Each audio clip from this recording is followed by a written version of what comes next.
Yeah. I'm just bummed out about breakfast. Yeah. Oh well, I will.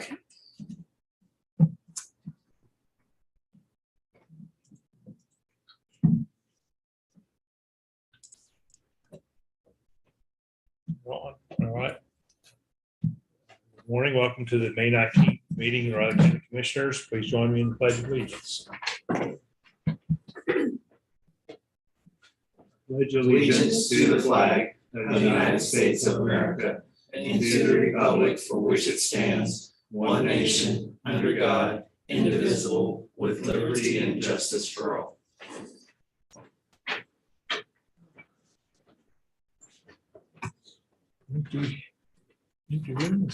Yeah. Must have missed something important. Public comments. We'll start with commissioners. Okay. I could be longer on this, but I kind of condensed it. So. Monday afternoon, I attended the regularly scheduled law board meeting.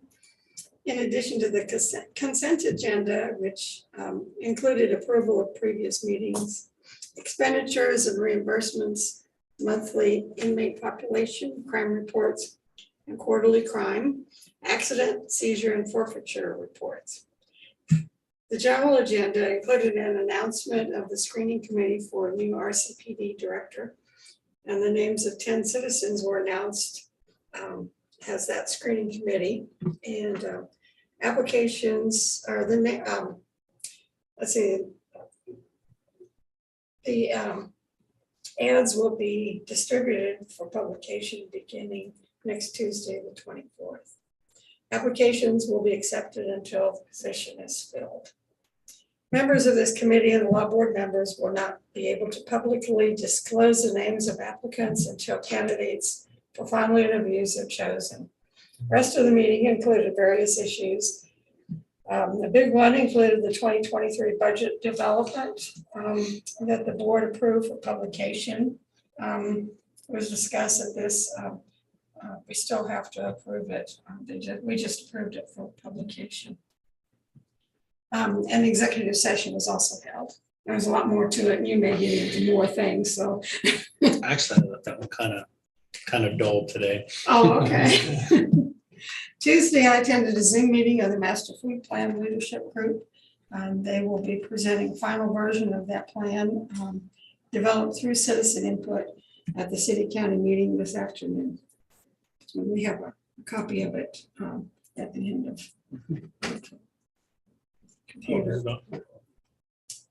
Wednesday, I had a meeting with Buyer Construction with Neil Horton, and we discussed various issues and ideas that came out of the Chamber Leadership Retreat and a few zoning issues. I've known Neil for a long time, so it's kind of good to catch up with him. So. I did receive a complaint from a citizen concerning the river trail and all the trash that's out there. So, and it's close to Fairmont Park. I'll follow up with the board, yeah. Due to my surgery on Tuesday, I will Zoom into Monday's meeting and will call in for any executive session. And I'll be back in person as soon as recovery allows. You have surgery when again? Tuesday. Oh, okay. Cool. Good luck. Yeah, I got a lot of things to do on Monday. So. And my daughter will be here, so she's probably got stuff to do work through. So, but that's it. Okay. Well, I too on Monday afternoon attended the May meeting of the Raleigh County Law Board, at City Hall, and Catherine summed it up pretty well on there. I even missed in my notes the announcement, but the only thing I probably add on that was there was some continued discussions about city county ARPA funds. I think that was the only other thing I think maybe we missed on that, but budget publication. They've got a different set of timeline requirements than the county and city does due to state statutes and consolidation. So just because we voted on that doesn't mean you're going to vote or not vote for the budget itself, but want to fill out the timelines appropriately. And they always get theirs done and in first from what I can remember. So that'll be a pretty good discussion next month. Tuesday afternoon, I went to Topeka to meet with my specialist. Had a good productive visit. Seems as if I'm making some strides in my new nutrition and diet goals. In fact, I'm down about 25 pounds, so I'm gonna keep at it. That's the key. Momentum. The pandemic hit the first time and everything just went afray, and I'm trying to backtrack to get back to how I originally started, and we're getting there, so we're good. So on my way back from Topeka, I listened in the truck via Bluetooth and do all my setups there. NACO Central Regional Meeting. Got a welcome speech from Commissioner Tracy Graham from Audrain County, Missouri. Commissioner Phyllis Randall from Loudoun County, Virginia, talked about her candidacy for NACO's second vice president. Those elections are held in June at the annual meeting and expose that'll be in Denver.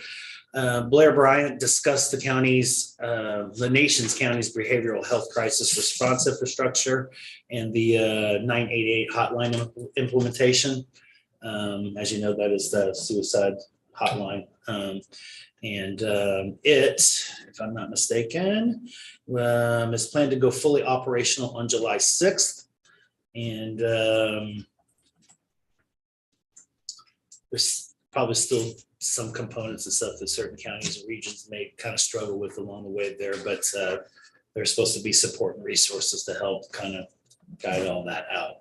Michael Matthews, NACO's Community Economic and Workforce Development Legislative Director, worked pretty closely on that committee, gave us basically the same update as we got last week during our monthly meeting on the America Competes Act, where it stands in Congress, highlights of the bill, and as well as NACO's advocacy efforts on behalf of the bill for the nation's 3,049 counties, not including parishes, tribals, and all that.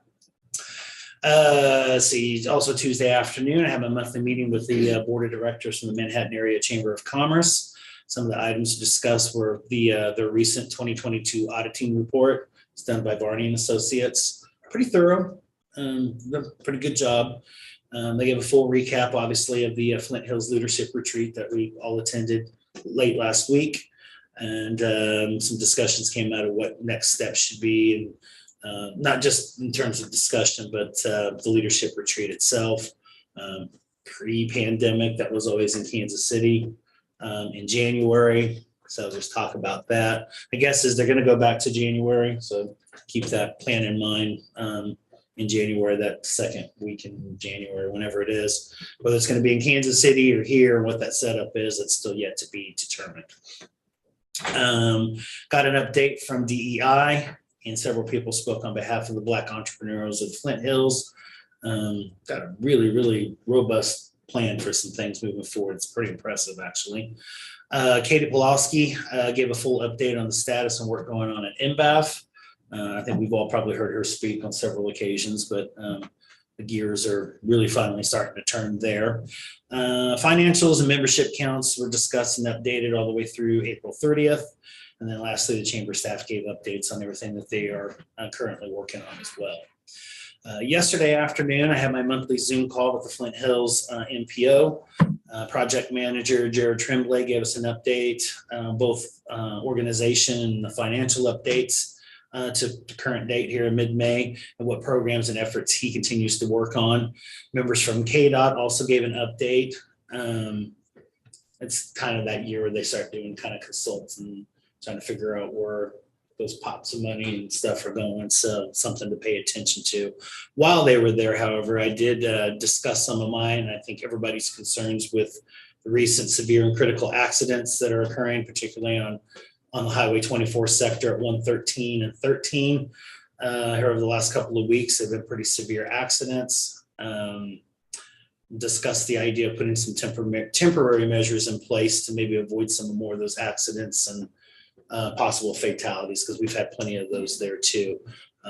Just as everybody may or may not be aware, KDOT is in the process right now of a design and consult what I expect to be 2 roundabouts in those locations, but that's probably really nearly a year out at probably the very minimum and probably closer to 2. So we need to do something there in that location, at least temporarily, to lead up to that. So we've had a discussion meeting this afternoon, lay out a few things, maybe, or throw a few thoughts out there. As everybody also knows, KDOT has a facility sandwiched in the middle of those 2 locations. So it really shouldn't be hard to do, and it should be something that we should be able to do pretty quickly. So don't know what that is. They're going to understand traffic flows. I think part of it is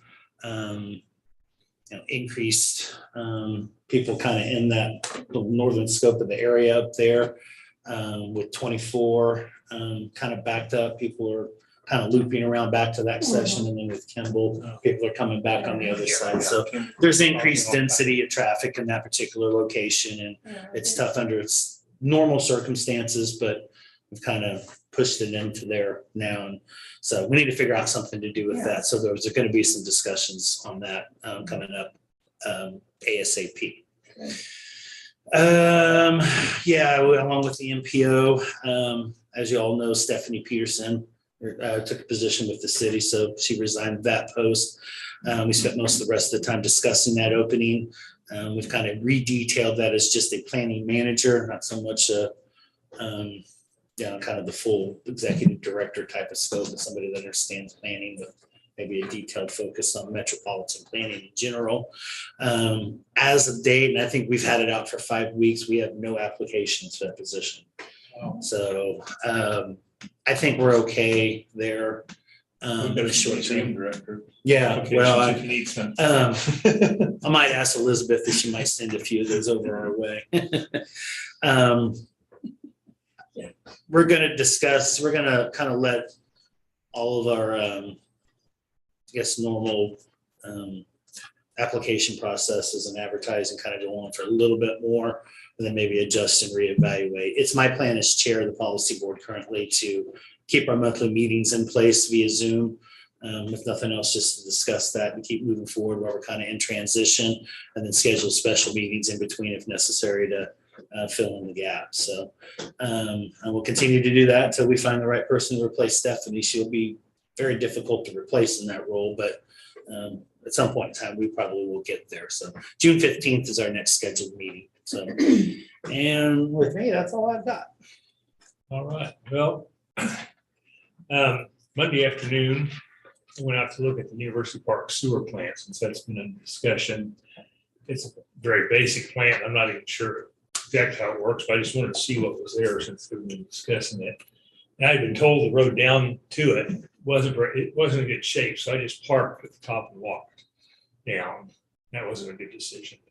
The road isn't in bad shape, but it's very steep, and it's a long hike back up out of that hole. Good grief. Going down, it didn't seem that bad. But coming back out, about had to call for life flight. Yeah, for a lifeline to get me back up out of that place. But yeah, the road's not that bad. It's very steep, but the road's in good shape. I'll drive next time.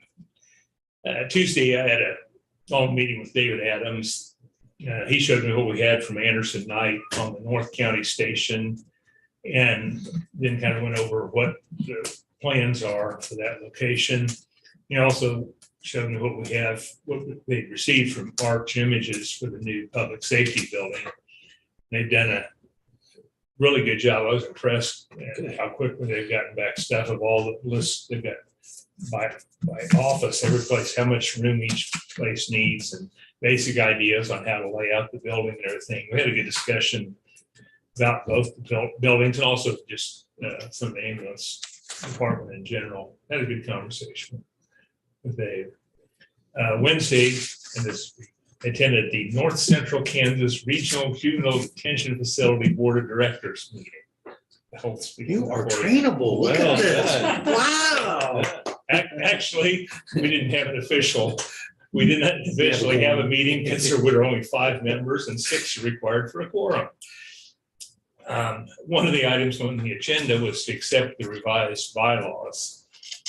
One of the changes in the bylaws is to change the number required for a quorum from 6 to 5, which didn't work. And there's some other just minor, because some of the way it's set up has changed, and it's just kind of correcting a few things. But that was one of them because of just there's 15 counties as part of that facility. And like I say, we have 5 or 6 that show up. They've tried sending notes, trying to get the others interested, but they're not. It's like the same few of us. But instead, we had a general discussion about a little bit about their business, but also just discussing about what's going on in our county.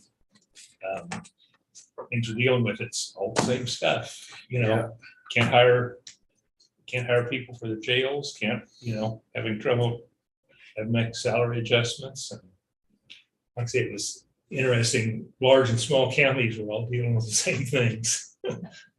Just different intensities in different places. So, and that's all I had. So we can go ahead and start. Cindy. Action on approval for a portable communication device allowance form. I would make a motion to approve the portable communication device allowance form. I'll second. And moved and seconded for the portable communication allowance form. All those in favor? Aye.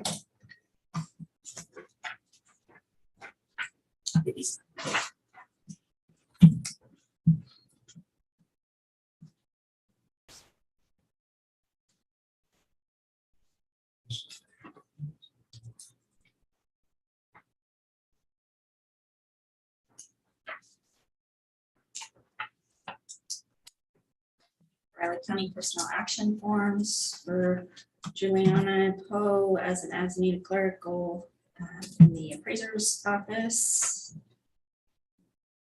A new hire as a residential appraiser 2 in the appraiser's office. And separation from county service, public operator in the public works department.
Next items to approve payroll and accounts payable.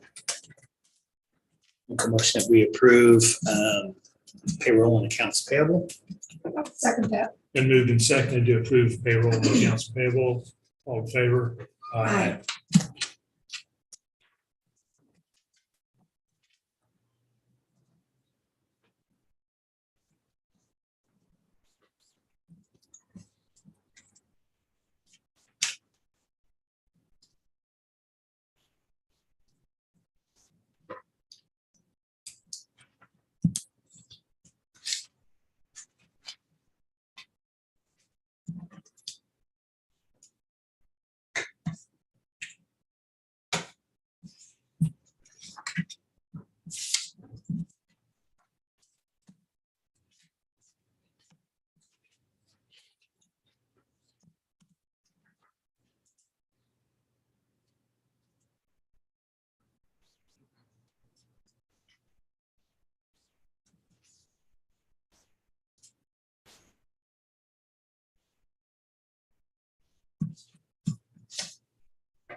Got the same pen?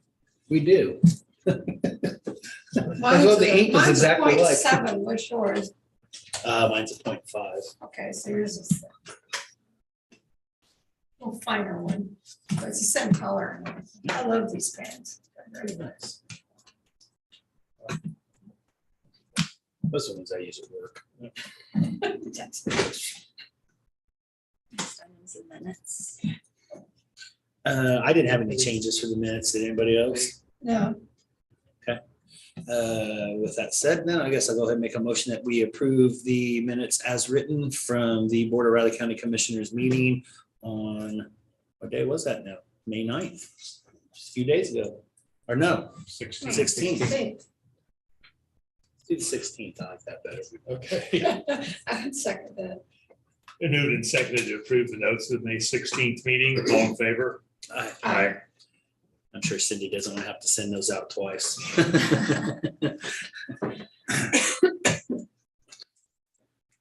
On the tentative agendas on the 26th, Cindy, Mhm. I have a nude meeting. Okay.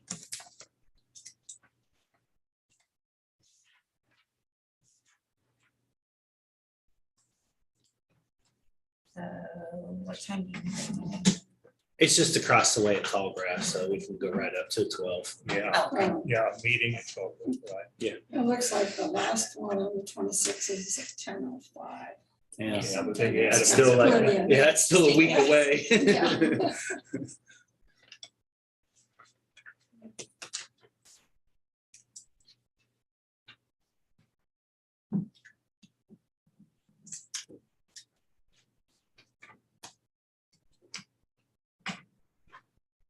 I guess we got till 9.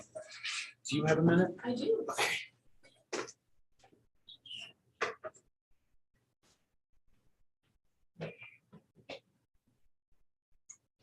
Let's see here. Yeah. Should we have a meeting with them?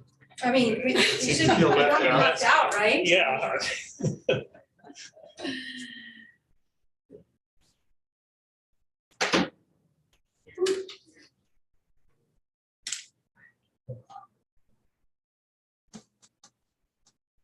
Cindy, were you on that communication about David? I'll be here on that 23rd, so we can't do EMS.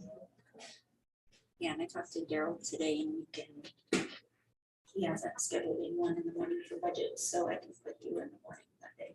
Okay, I just want to make sure he's ready. Like he understands the presentation because we haven't touched base. For the 6th. Oh, yeah, no, the 6th is fine. Yeah. The 6th was the positions. And you still want 30 minutes. I think so. And we're still on. No. Yeah, that's the one I want to touch base with. And that one will probably get moved up. Yeah, I mean, it's fine, whatever. It just will need some time because they'll to discuss. You want me to move plans, keep plan C first and just the end. Yeah, that's probably a good idea. Yeah. That way they can have whatever time they want to. And it might, if Daryl is ready, I might just text Rich to make sure. Yeah, because we start getting really full. I know. So, And it could just be information. They don't That's have your to walk. make, they don't have to make a decision, they can think about it, but just get it presented. or we're It bringing is some in my commissioners. Oh, that's the one from last, yeah. Or I think either- that's one last year. Look at that, and go, that looks like Amanda's. Yeah. Financial leader. And budgets. Yeah, I can get it. we're doing that. Did I see that right? The 6th, the 9th, 13. and the 16th? I'm gonna have a couple complications myself in that, but I'm trying to get everything worked till later in the afternoon, so we'll see. I had a doctor's appointment scheduled on the 2nd, but we're gonna move it to the 16th. And yeah, it's hard to win sometimes. It's kind of weird for me because I'm usually breathing a sigh of fresh air because we're usually done with that part of it now, but now it's moved out a month, but 6 weeks, and it's just different.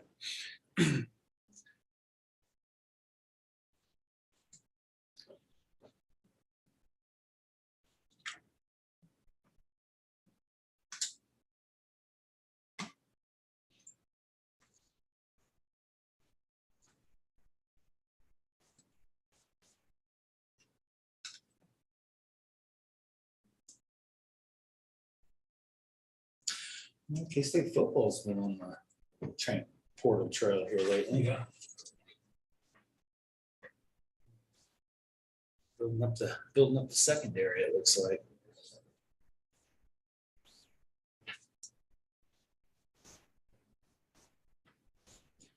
Pretty good things about this transfer from up north. Maybe a pretty good fit. JUCO, we would get players. from- Yeah, yeah, that big JUCO university up there a couple hours away.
Sleep last night. That was me yesterday morning. I was gonna go into work at 5. They intend on trying to get off a little early, and I woke up and it was 5:42. It was like, well, that's not gonna work.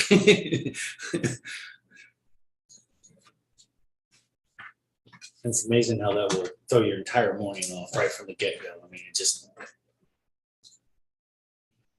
I don't wake up to an alarm. So.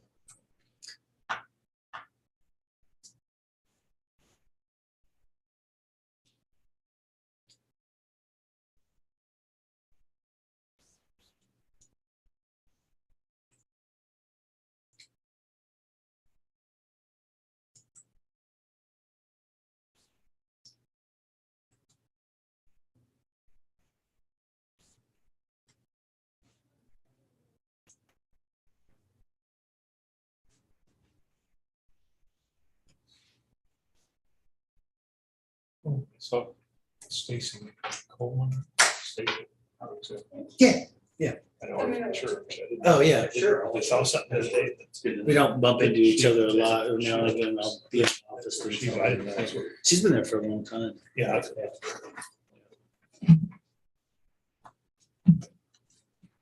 Yeah, I talked to her the other day at the chamber meeting.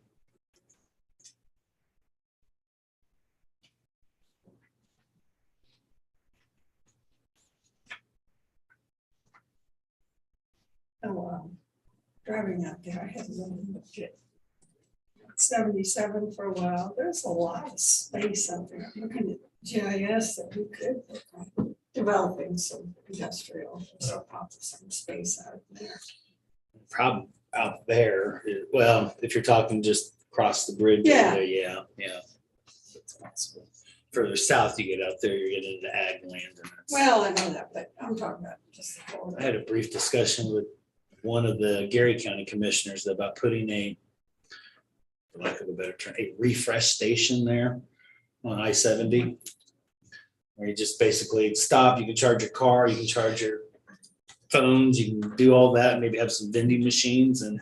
you Where would wouldn't that be, up on I-70? that Yeah, where, spot uh-huh, Where there's no water? or- correct. Yeah. Okay. Talked about that.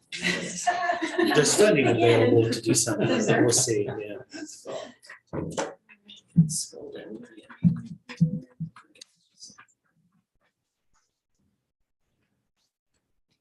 All right, good morning, commissioners. Morning. Amanda West, Planning Director.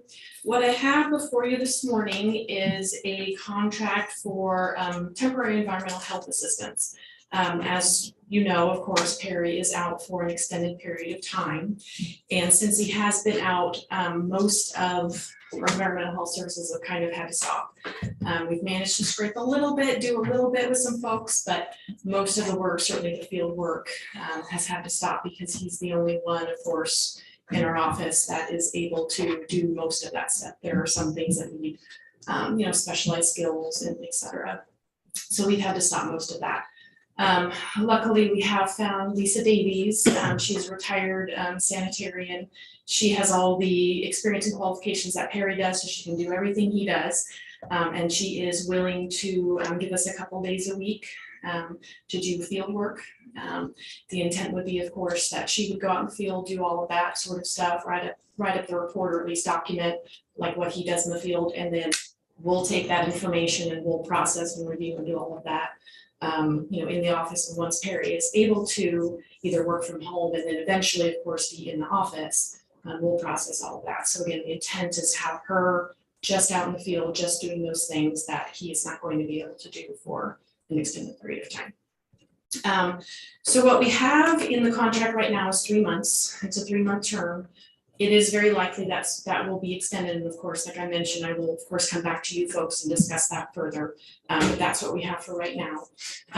She is asking $50 an hour, which is what the contract covers, and at $50 per hour, up to 16 hours a week for 12 weeks. That's about $9,600, and we can cover that in our current 2022 planning and development budget. So at this point, I don't have to request any additional money for this particular portion of the contract. Again, without the contract, we're not going to be able to offer field work for folks. So I really honestly don't see any other way without having somebody come in and help us. We did reach out to a few other folks, and people are just very, very busy out there. So folks just don't have the time and ability, so that we were able to get Miss Davies is actually very fortunate for us. Just a quick side note, we're directing folks to Erie County to do water samples. So that is, it's slightly inconvenient for folks, but that's at least covered. It's not something that, people can't get done, luckily. So that's something covered. And again, some things we're able to kind of scrape by in the office, but it's really that field work that we need the most assistance with. Does that include the $50, which, does that include mileage, or does she take a county vehicle? She's gonna use, of course, we have the truck that Perry uses that she'll use. It was confirmed that our insurance carrier will still cover an authorized user. Is there a timetable on Perry's return possibly? Please. So that is tentative, and I would not assume really anything at this point. He has requested and is eligible for, although it is not approved yet, FMLA covered leave, which has a time limitation of 12 weeks, 3 months, hence the 3-month contract. Now, I don't want to give anyone the impression that we immediately terminate anyone's employment after FMLA, nor do I want to give anyone the impression that it is automatically renewed, that you may be on leave for 9, 10, 11 months. So we are working through that process at this point. We don't have documentation yet from his medical provider. That's part of the FMLA process. Okay. Not to pry too much here, but if we're gonna have to make some financial decisions, I think we kind of need to know a little bit more of what's going on. Well, we can do an executive session, just discuss this person's condition, and then also I will know more. I honestly don't know more because FMLA, as you all know, is federally mandated, and there are specific timelines that employees have to respond. So after we give them the initial, they have 15 days.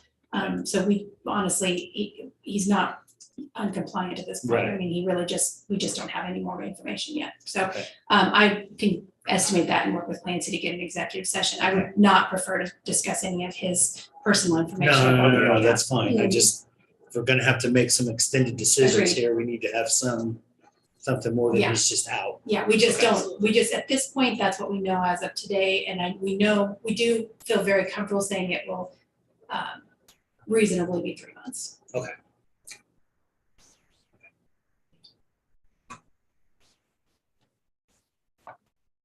Any questions? Glad you were able to find someone. Yeah. Absolutely, I It's a- was nervous there for a minute. The environment that we're in currently, and it's that time of the year where there's construction going on, so all this work is usually gets equated in that amount of time. That is, we are lucky. Well, and the rate that she negotiated is very reasonable. Yes. So I was really happy with that as well. Okay. Yeah, I don't see that we got a copy of the contract. Was that forthcoming? Yes, it wasn't ready by the time that I needed to get this into the packet, so it does, you do have it, for signature. Okay. Yeah, she was only able to get it signed and sent in yesterday afternoon. Okay. So we just have a hard copy of it? Correct. Okay. Okay, I guess with that, unless anybody has anything else, okay, I'll go ahead and make a motion that we approve the contract with Lisa Davies for temporary environmental health assistance. I would second that. Been moved and seconded to approve the contract with Lisa Davies for temporary environmental health assistance. All in favor? Aye. Thank you. Is that all of this or just?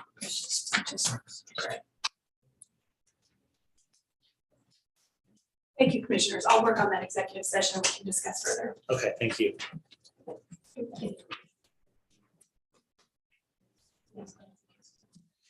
Morning, Hello, how are you? good. That didn't sound convincing. I haven't had quite enough coffee yet. Okay. I've been a pretty busy. We were talking about that a little while ago ourselves here, so we get it, we get it.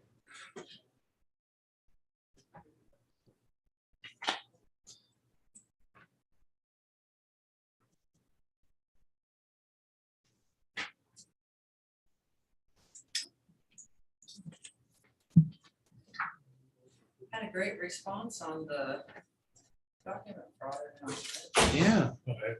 so that was exciting. I've seen several presentations here in the last month to 6 weeks on some of these cyber and public related securities, and when I say money on the front end, I got it, but boy, when it hits, it's 3-4 times the amount if you just went ahead and took care of it up front. There's a lot more people at home and stuff, so there's a lot more people Yes. doing these things, you know. It doesn't feel like there's legislation or legalities that are catching up with it. As soon as it does, something changes, you know, it's just. Well, we don't have any regulations on social media or social, all the internet kinds of things that are out there, and that's something that really needs to be dealt with federally. Yeah, and then you get into First Amendment rights, and Yeah. it's amazing to me because, like, you know, if you use yours, you know, as an elected official, you can't block or take anybody off. Right. So, you know, they can call you whatever, say whatever, they can threaten. There's some legality involved in that, but you know, you can't. Appear to be. Some of the ones I've seen, some of the people. Well, and you know, our airwaves are regulated, you know, for radio and TV, all those things are regulated, and it seems to me that Not all of them. not all of them, no. You can complain and get some of that, like, I know radio, that's really quite. Of course, that was the first one out there. Regular public radio, but you know, if you pay for like Sirius XM, Well, yeah, some of those, you know, they use the same airwaves, but it doesn't quite work the same. yeah, I don't know, there's so many things that need to be dealt with as far as that goes. I don't know. The con men are 3 steps ahead of everything. Yep. I got one, even on my down here saying I had contact these people because there's inheritance. Oh, yeah. Remember the simpler days when it was just Nigerian princes. Right, this is just a thing that this person. Send your bank account information to this number. Looks like I'm related to this guy if I just contact him. Or I'm stuck in a, you know, in a foreign country, I need $150 or one of those, you know, just. And I usually say, see the way things are going here, you might want to just stay there. Stay there, yeah. You might be better off. And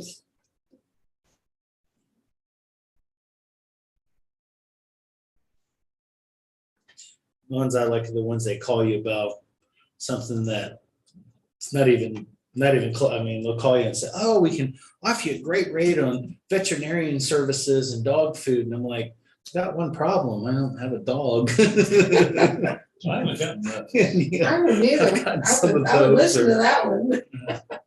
Would you and your spouse be interested in a timeshare? And I'm like, no, I can tell you my spouse for sure probably wouldn't be, because I don't have one of those either.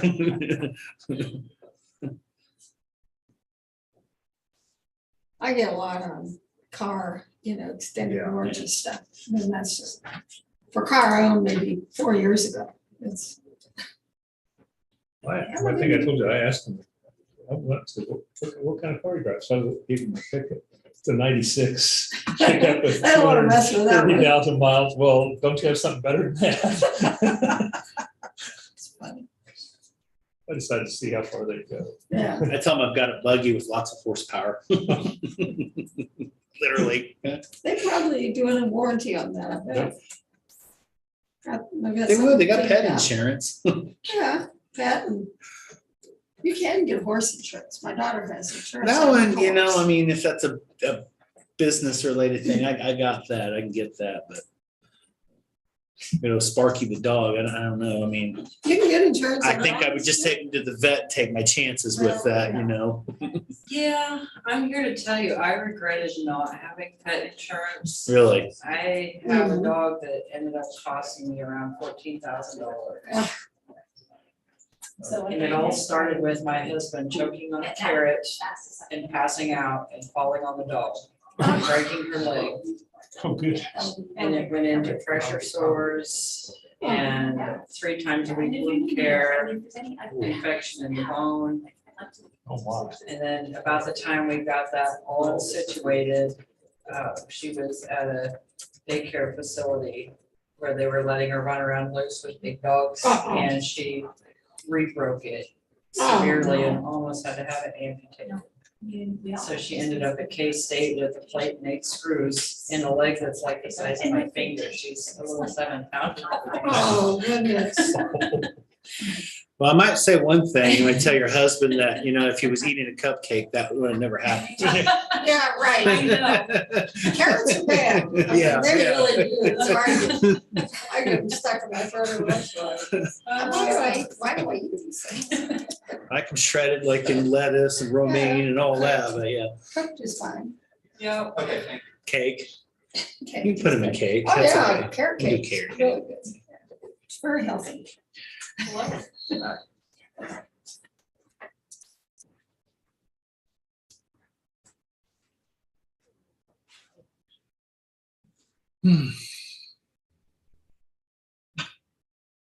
Since we've got like 2 minutes here, I'd like to ask, Mr. Chairman, I'd like to ask for a board to add an executive session to my administrative time.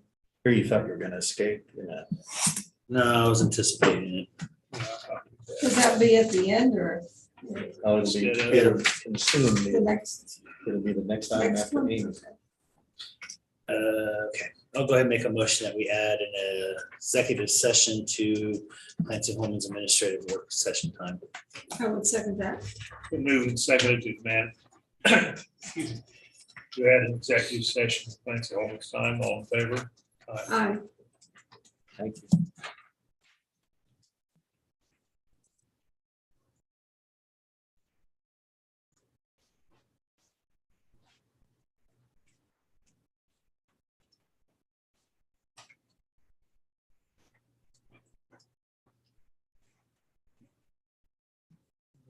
Put up there.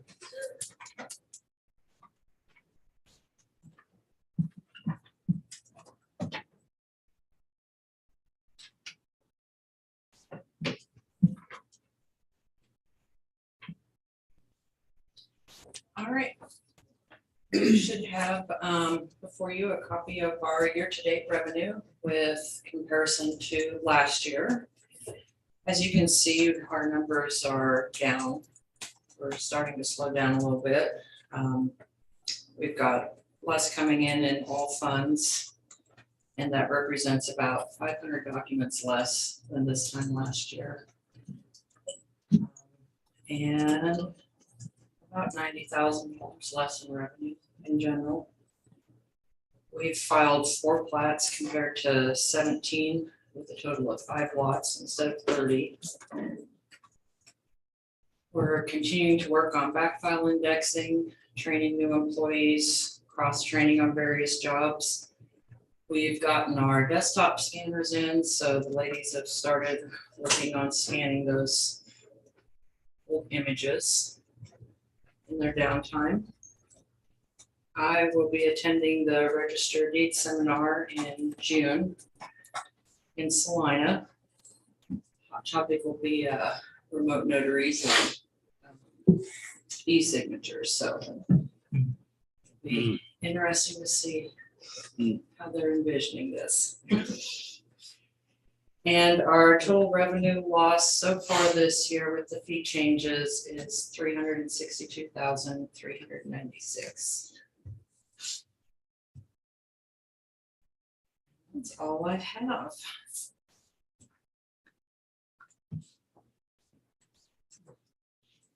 Now, I know we've talked about this before, but the Heritage Fund goes to the state note. Is that based on a percentage, and what do they use that for? Yeah, it's a per page fee on our documents. It's $1 per page that we collect. And is part of the regular fee schedule. And it goes on preservation items like the courthouse walk over here. I think that's maybe. So historical kinds of things, okay. All right. And then anything, there's a limit of 30,000. So anything that we collect over 30,000 goes back to the general fund. And I think last year that might have been around 18,000. Could usually go over it though. We have here the last couple of years. It's kind of hard to judge. Because we don't know how many documents are going to come in. So it's completely document and page driven.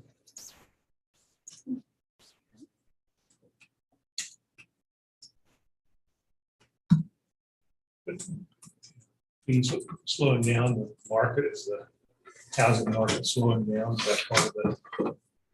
Yes, yes. As the interest rates are going up, things are slowing down a little bit, looks like. Yes.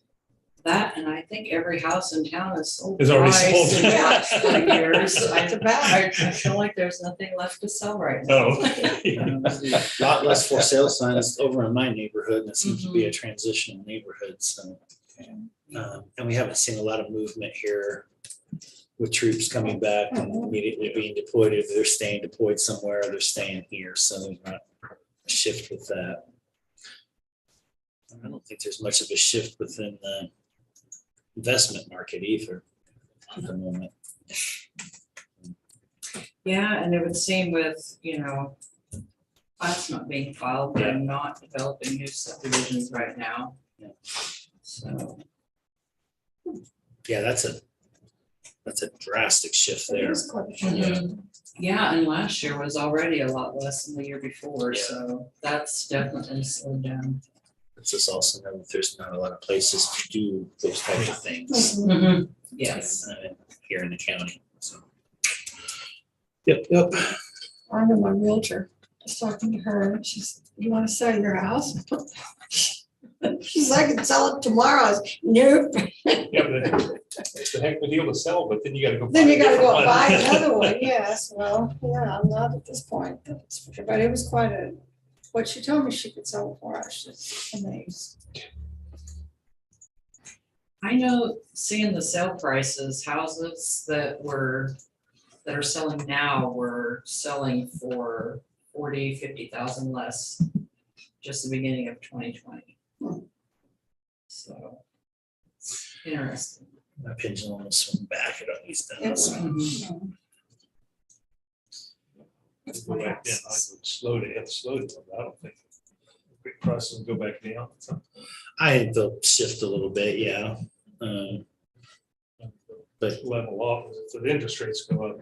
yeah, that's gonna keep people from buying, so your supply may be a little larger than the demand, so that will drive the actual home cost down, but maybe not overall on the back end of it when you add everything into it, I guess.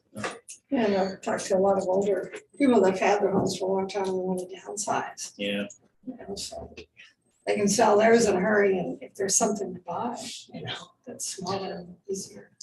I know things driving the market right now are, you know, you may list your house for 200,000 and then you have 3 buyers come in and they'll offer anywhere from 15 to 30,000 more than the asking Yeah. price. And so that's really driving the price up right now too.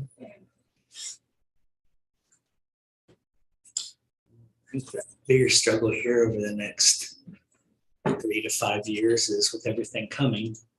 Bath coming online, Scorpion. There's several other things that we don't know yet that are apparently down the pike too. There's gonna be a large influx of people moving into the area, and supply is not gonna meet that demand, so what does that do? Housing is a big problem. I'm a little behind on that one, so. Okay. Thank you Thanks, much. Thank you, Amy. Yeah. Have a good day. You too.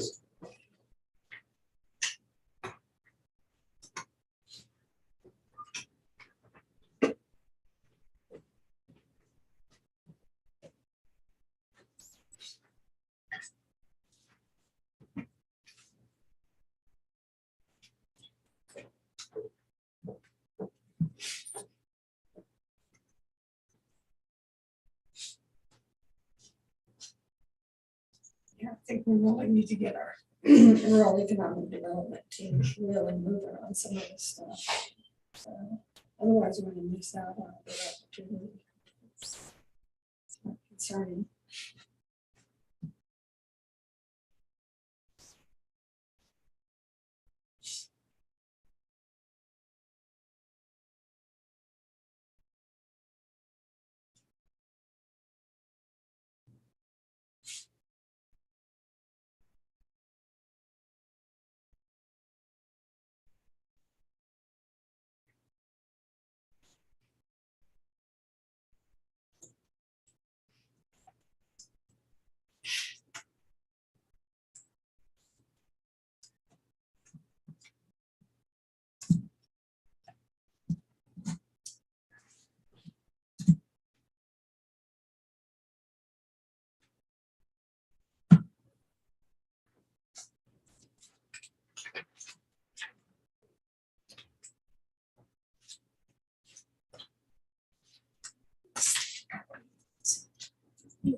You got a calendar for next month available I do. for that? Okay.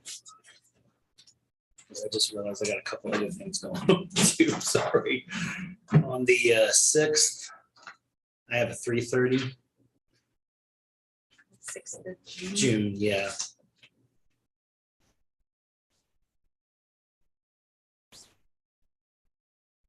Okay. And then my doctor's appointment, although it's gonna be video conference, so we'll be at 3:10 on 16th, sorry.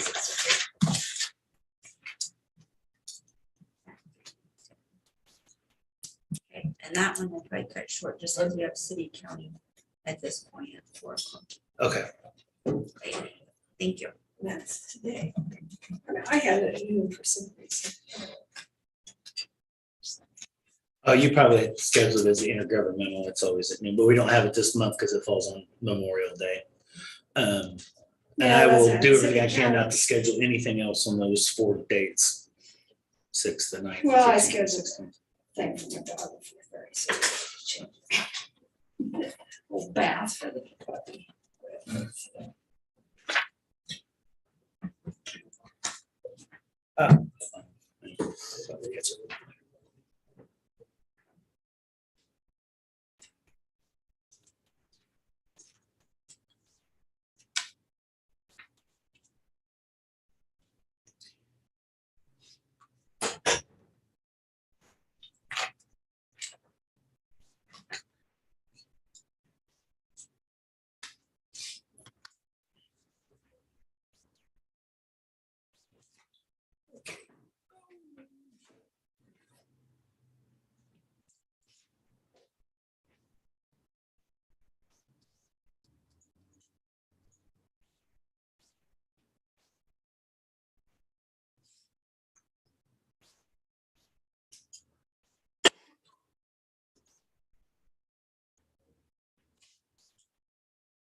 3 minutes. Okay.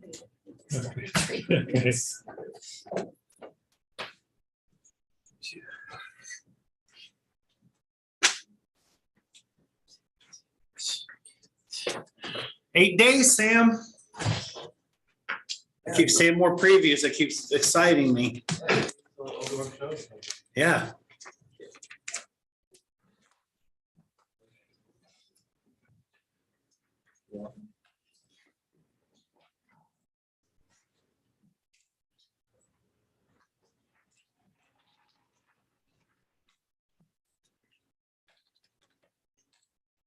What time does the executive session end? 9. Actually, don't sit down yet, John. I didn't even say hi.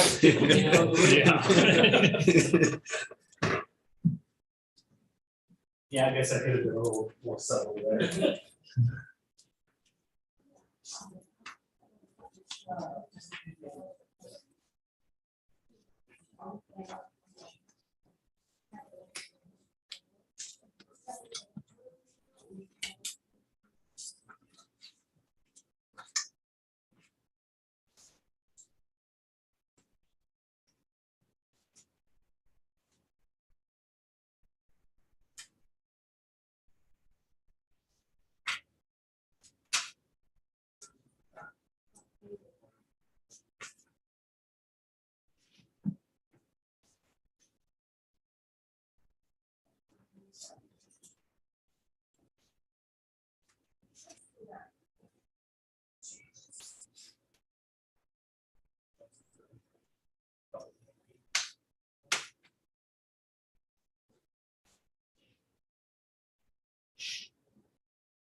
They're aware of the issue there.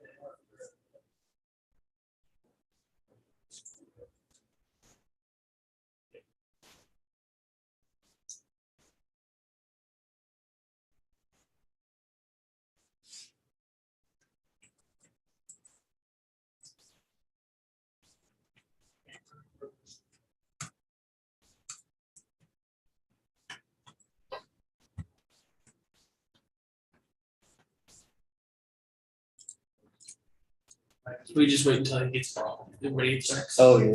Yeah, absolutely. Okay, that didn't surprise me.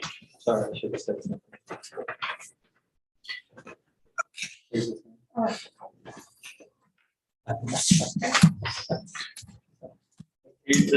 Until 9:50. Okay, so are we there? Are we at that time? Okay, my computer turned off, so, okay, I'll go ahead and move the county commission, including Chairman McKinley, Vice Chair Foki, and Commissioner Ford recess into executive session on potential litigation for the purpose of consultation with Clancy Holman, County Counselor, attorney for the commission, which would be deemed privileged in the attorney-client relationship and exception to the Kansas Open Meetings Act, with the open meeting to resume in the county commission chamber at 9:50 a.m.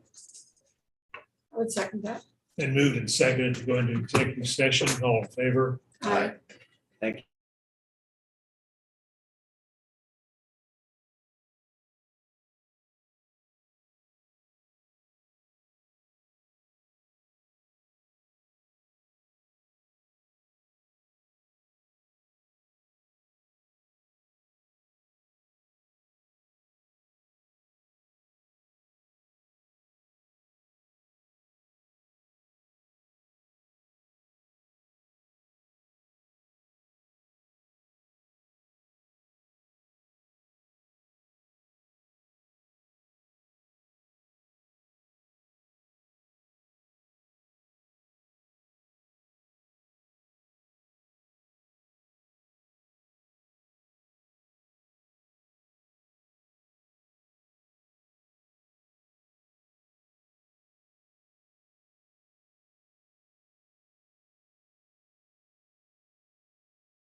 Five. Yeah, made it 4:50. What's the resolution? What's? I don't know what it is.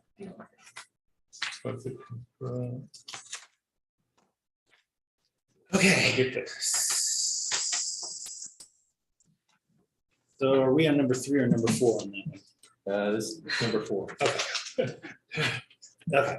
I'm going to move that the Board of County Commissioners come out of executive session. I would second that. Been moved and seconded to come out of executive session. All in favor? Aye. I also move that the record reflect action shall be taken consistent with the consensus reached in executive session. I would second that. Moved and seconded that actions were taken in consensus with. Why can I not? This is the next one that you have to work on. It took me a year and a half to get you Yeah. on the juvenile center, so this is the next one. Consistent with the consent. Consistent with There consensus. you go.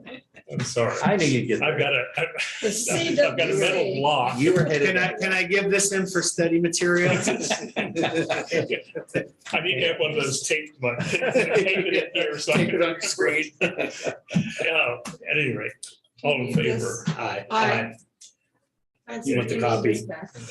Yes, please. Okay. Can I, after your presentation, chat with you for about 30 seconds? I don't have a watch to time it, but Well, it didn't. Hold him I to walked that. into that He'll one. go, he'll go over time. Yeah, I will. I have that. That's part of my charm. But you go ahead. okay. Good morning, Commissioners. Shiloh Hager with the April revenue report. Revenues are coming in very steadily. We ended the month of April with a balance in the general fund of $21,626,376.23.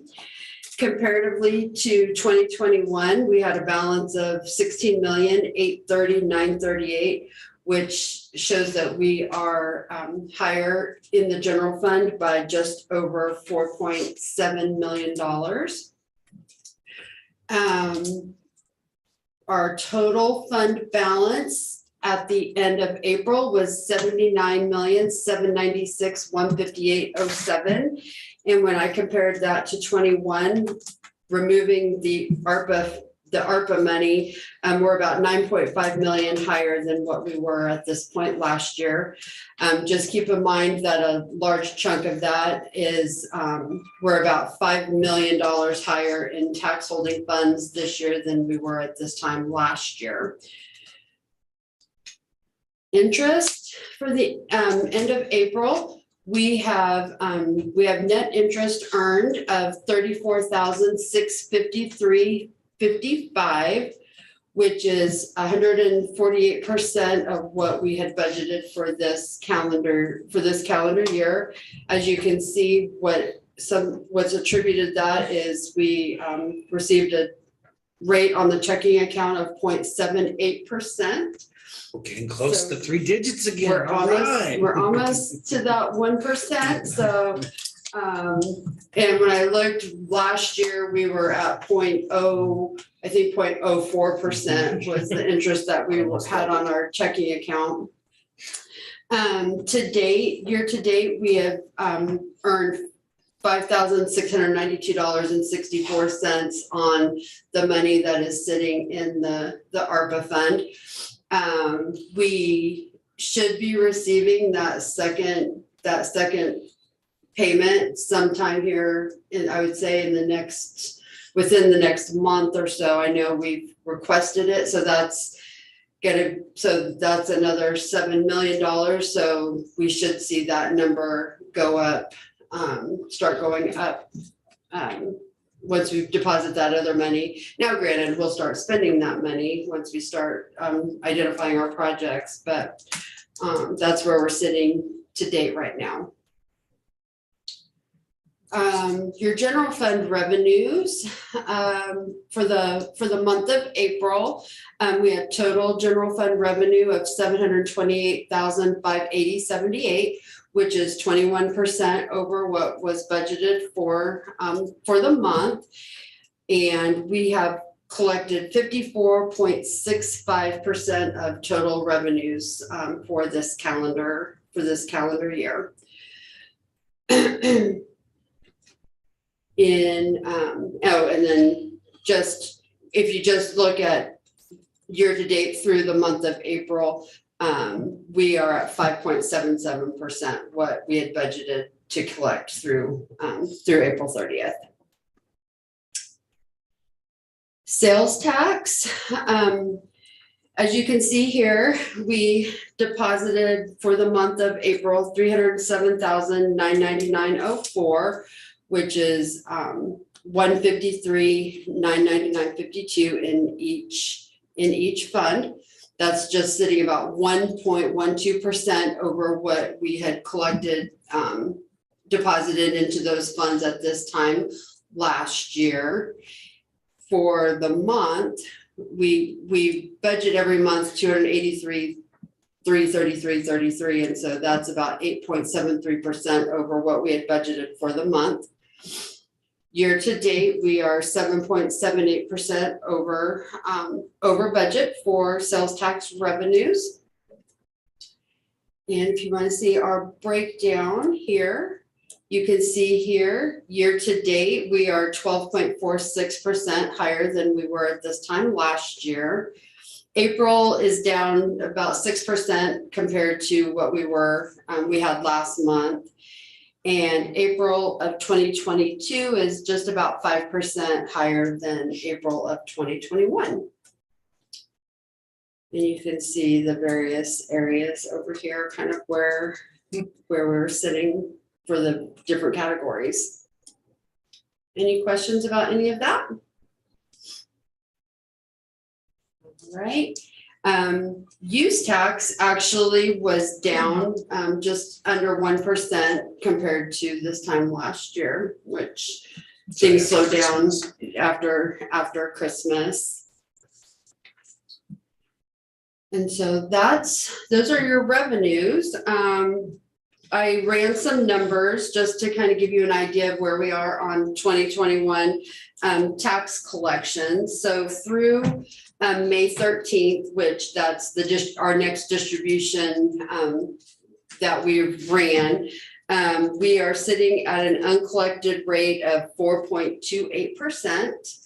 And I ran a report to compare that to where we were at this time last year. And last year we had an uncollected amount of 5.21%. So we've collected a little bit more through mid-May than we had at this time last year. Delinquent notices will go out the first part of June. So that always picks up some tax revenue for the current tax year. A lot of those want to get those before we do the publication. Our next distribution will be the first week of June. So we'll have those numbers, those monies going out to the entities the first week of June. Just a reminder to the public that last names that begin with E, F, and G are due by May 31st. So make sure you get those renewals in. And other than that, everything's pretty smooth in the treasurer's office. So I had a question on the ARPA funds. I don't know whether it's your end or not, because there was discussion at the meeting yesterday, that the state's requiring some documentation about the county's charter ordinance or something, that a lot of counties are having trouble finding it, that they're requesting, and it's some kind of a form that established the county back in 18, whatever it was. And that they said that somebody, when they're applying for this second half of funds, that they're rejecting because they don't have this and nobody knows where to find one. Huh. You haven't heard anything about I that? have not, because it really has nothing to do with the state. This is all federal dollars. And I don't know, like I said, there was several other counties were saying they heard had problems, they talked to some other counties. I'm not aware of that. That name's on this one currently. We just literally went with Daryl and finished all that paperwork. Well, There was that's what I- nothing on that. I had to say, I hadn't heard anything about it, so I was gonna ask if there was. I have, Where- and none of my treasurer counterparts have said anything either, okay. so nothing that I've heard of. That would actually probably be more of a potentially a Yeah. clerk's issue, probably, wouldn't it? Or a treasury, Yeah, finding out from treasury if that's a I requirement. don't think it is. Yeah. Yeah, I'm not They said aware of they had, anything.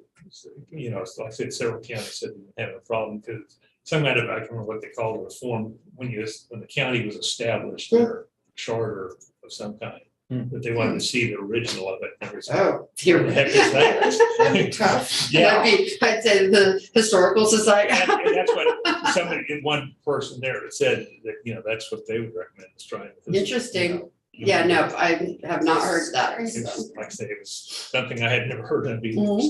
so, okay. All right, well, is there anything else I can provide for you at this time? I just need Okay. a few seconds here. and I'll All right. be right back. We'll see you next month.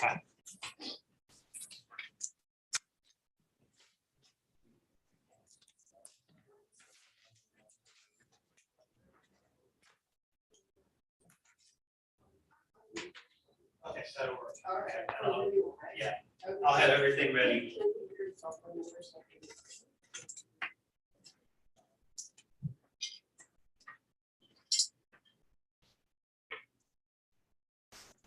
See if somebody brought that up, they were having trouble with some form, I thought, I hadn't heard. And he said, oh, yeah, I'm sure having trouble with it. They must have some, they must be confused. Yeah, I don't know what. Yeah, I- like I just kind of imagine. Randy, do it. Yeah. Right. Okay, I'm Brandy Burnett and I'm the 4-H program assistant with the Raleigh County Extension Office. Just wanted to hit one of the programs that we were able to have the wrap up for finally this year after a 2-year break. I guess we'll say thank you, COVID. So I was really excited. It's the EARTH program, and that stands for Earth Awareness Research for Tomorrow's Habitat. Basically, I just say it's an environmental education program. It's open to any 5th and 6th grade in Raleigh County. And we had this year, we had Amanda Arnold 5th grade and Raleigh County 6th grade participate. And what they get is they get 2 big totes full of supplies and then a notebook full of lesson plans. And we ask that they do, I want to say it's 4 lessons out of the 25 lessons they can choose from. And there's different things related to air, water, living resources, and soil. And then as a wrap up, late April, early May, at the Raleigh County Fairgrounds, we have a day wrap up workshop, and the students come and they rotate to different, I guess I'll say environmental experts, organizations, volunteers that do hands-on presentations. They bring a sack lunch, and then they head home at the end of the day. I'm trying to think, one of them we did that was fun. Greg Icestone's Master Gardeners did a bioplastic. So they, the students have a chance to combine, if I recall correctly, it's cornstarch, water, oil, and maybe something else. They mix that up, they pour it in. I think the silicone molds they had were bears. They pour it in a bear, you microwave it for, I don't know, a certain short period of time. They let it cool, and then they send it back with them. They also show them more useful bioplastics, biodegradable gallon bags, the little cornstarch packing peanuts, just so they can see, you know, there's different options than your traditional plastics. We had Sunset Zoo, household hazardous waste. Gosh, what did they do? They had different examples of household things that you could take there, and they talked about labels, and they did something with water pollution. So it's lots of fun. It's a crazy day. I'm always glad when it's over. But so I was really glad. It was really great to have those kids back, because that's something they really get. The teachers say, you know, each year they really look forward to coming. So it was a great day. A little on the cool side, but no rain, so we're thankful for that. So wrapped up, for the school year, so we'll do normal fair summer STEM plating, and then the school year will be here before you know it. So do you have any questions? No? Okay, all right, well, thank you very much. Thank you. I've always said instead of using packing popcorn, you use real popcorn and then you got a snack afterwards. That before me, Yeah. kind of eat it, it tastes just like Cheerios.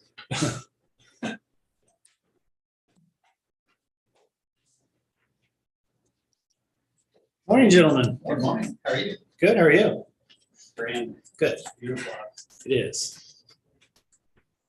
Gotta enjoy these days before it gets 102 and 100% humidity, right? I don't mind that. I like that better than the cold. I think I do too, actually. I like the heat better. I can operate in it better, that's for sure. No, I wouldn't mind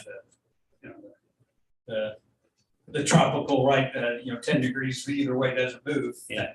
But Life in San Diego, you mean? haven't been there, but I've been like, Okay, okay. places like that, yeah.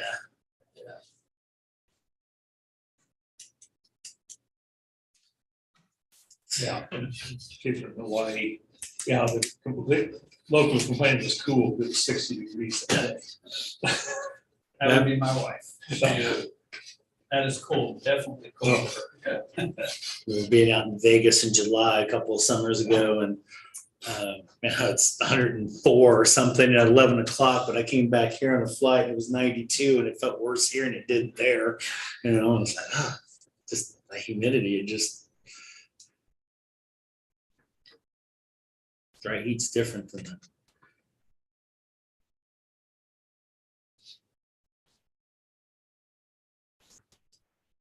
My daughter's family was in Hawaii. They'd always go to the beach on Christmas Day and send us pictures.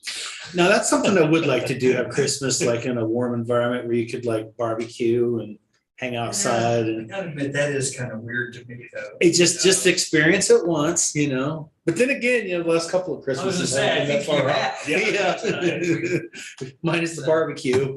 That's not, Two Christmas ago, I think it was close to 70. Oh, Yeah, we were outside. I do remember that. Oh, let's see here. Pour it around.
I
think that I'm sure need to know that this is like.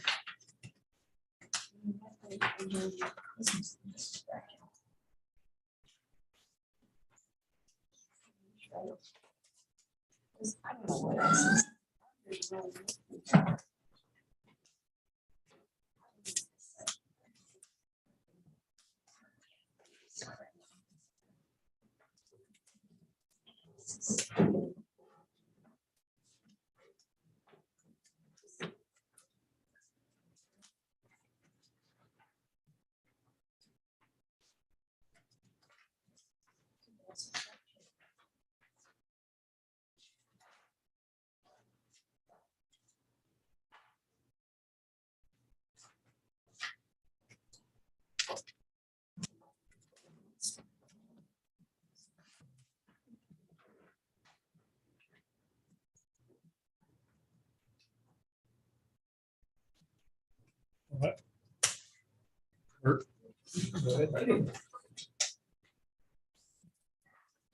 Good morning, Commissioners. Morning. Kurt Mulder, Interim Director of the Police Department, Riley County Police Department. Today, I'm going to give you an update on the jail specifically. And the reason is I'd heard that there had been a question at one of the previous BOCC meetings about housing inmates, or thought that we may house inmates from Potawatomi County. And so I wanted to answer whatever that potential question was and then stand for questions. But the short answer to that is no, we don't house inmates for Potawatomi County or from Potawatomi County per se. Like any other jail in a county, we house only inmates or individuals that are arrested for misdemeanors or felonies within Riley County, or misdemeanors or felonies within the city of Manhattan that are in Raleigh County.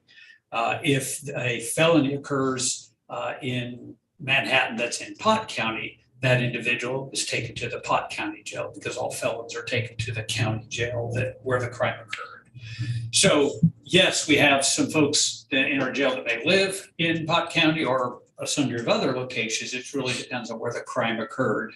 But any city misdemeanor that occurs will come to Riley County, even if it's in Pot County. That's regardless of who the arresting individuals are. If the slim chance that a Pot County deputy is in Manhattan and were to make an arrest on a misdemeanor charge in the city of Manhattan, they bring him to Pot County. Just like if we make a felony arrest at Walmart, which is Pot County, we bring that individual to the Pot County jail. So I don't know if that answers your questions or anything like that. I will say we do sometimes house for one another if they have a special inmate, a situation. A good example would be if one of their employees were to be arrested and placed in jail, we may as a courtesy house them in ours, just like they would for us if we had a sensitive situation like that. We've done that with Gary County and they for us before. So I've got some other updates unless you had, I think I covered what I'd heard the question was, so. Okay, I also want to thank you guys for what I believe you're moving forward on the ACH, the American Correctional, American Correctional Healthcare contract we have for the medical within the jail with our nurse. I believe that's moving forward between the two. We finally got the contract worked out.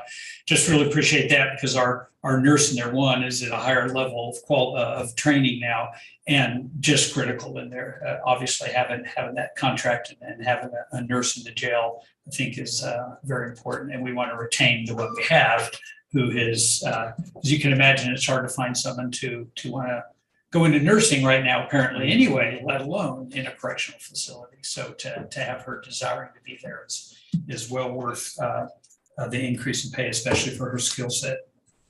Then just some general updates, population, our ADP, our average daily population in the jail remains higher than normal. It's at 107 today. It's actually 103. But 98 in-house. And the reason I say that is we have some that are like housed at Larned State Hospital, Osawatomie, or if we have juveniles, we count them in our numbers because we're still responsible for them.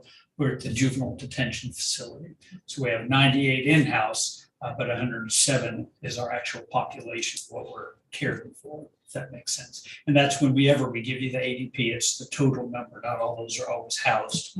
Right there, there's usually 3 or 4 that are housed in some other jurisdiction because of, mental health treatment or something. Staffing remains critically low within the jail specifically. As of today, we're still down 14 corrections officers. You feel like it's 17 because we have 3 in training. So they're with another corrections officer, so you still feel the impact of it being down 17. But we're working on retaining and recruiting employees. We've initiated the signing bonus, which a little early to tell how significant that's helped. Although I believe we've seen an increase in applications, so I'm thinking that's going to be a little bit of a help. So I want to continue to push that. And then we believe the population is high right now and has consistently been high simply due to the slowdown of courts with COVID. Transportation, one, they weren't having court, so cases weren't being adjudicated, but we were still having an inflow, whereas normally you'd start to have outflows is equal to that, where people didn't even just get little hearings, so if they couldn't post bond, they stayed. And then prisons where we normally transfer people who were maybe now set to go to prison weren't receiving prisoners, or the delay was so long because of COVID, you'd have to wait 2 weeks, et cetera. So we're starting to see a decrease, I believe, because we're getting courts going and starting to get folks transferred out that need to be. And then lastly, just want to give kudos to the corrections officer. I got Captain Derek Woods here, the commander of the jail. At the beginning of the week or the month, we had National Correctional Officers Week. It's a good time just to highlight the work they're doing, especially here in Raleigh County and actually throughout the nation, simply because we're maintaining a very good jail. We've had low problems, minimal problems with a higher inmate population, with a low number of staff and folks in for much more serious crimes than we've had, yet we still are having good behavior within the jail. And I think that's really a credit to the professionalism of the corrections officers and I think in law board last week, we talked about how clean and well cared for the jail is, and that sets the environment. Obviously, I think we know that we do that in our homes and everywhere else. If it's clean and neat and treating people with courtesy and respect, we get that back in kind. So that's it, unless you have questions or a question for Derek. I do have a question. Yes, ma'am. Yeah, I've been wanting to ask this for a while. As far as your kitchen and your food sources, have you or can you be involved in the food recovery programs that are going on in the county? Have to look at that. What we have a specific menu. We have to have nutritional things that we have to do. So we have cooks in the jail. We actually feed. Do you remember what the cost is to feed an inmate a day? I think it's around $5 or $6. It's a little bit higher now, it's about 8 to 10. Yeah. A day, that's not too bad. Yeah, and they get sometimes a warm breakfast, but usually cereal, toast, things like that. And then they get a hot evening meal and sometimes a hot meal at lunch or sandwiches. But it's all prepared there at site by our cooks as well as inmate workers. But we haven't looked at recovery programs like that. I'd kind of have to make sure, because we're responsible for the inmates, Sure, and what it is yeah. we're giving to them, but it's a good idea to look at a way to reduce some of that cost possibly. Yeah, because I know the food and farm, people are working on that, and Common Table, I'm working with that, and we, we'll get food recovery that hasn't even been served, that's really high protein sources. Yeah, it would depend on what it is, because we have to provide it to everyone, so Yeah. whatever meal we have to, everything's gonna have to prepare at the same time, Okay, so you don't want to serve it may or may not work. these inmates, the hamburgers that we got from this restaurant, but these guys are getting. But I also don't know the quantity that they get, so it's a good idea to look into. Yeah, there is quite a bit there. Yeah, it'd be good to look into that, because that could really save us some money. Yeah. Thank you. Anything else? All right, thank you very much. Thank you, gentlemen. Be safe out there.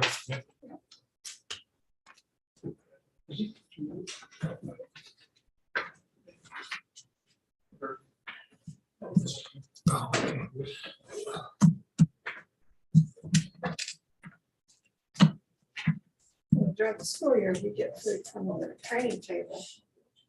That's like big platters of steak, and all sorts of stuff. That's really good. Our athletes get taken care of very well there. Oh, yeah, they cook so much that they usually have, enough for 60, 70 people. Maybe more left over that they've never served.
Yeah.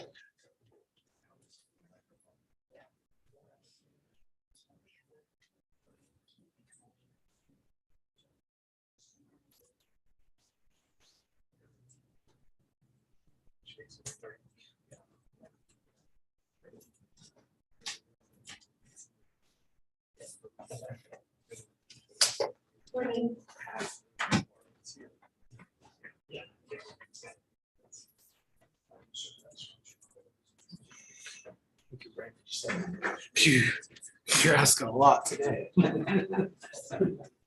all right.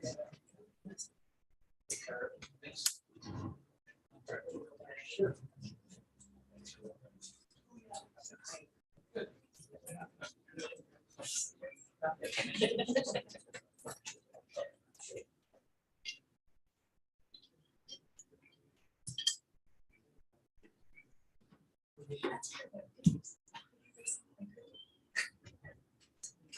It's gonna happen.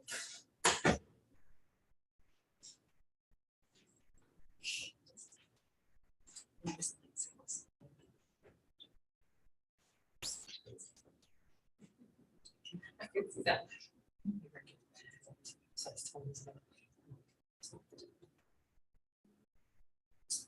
I know.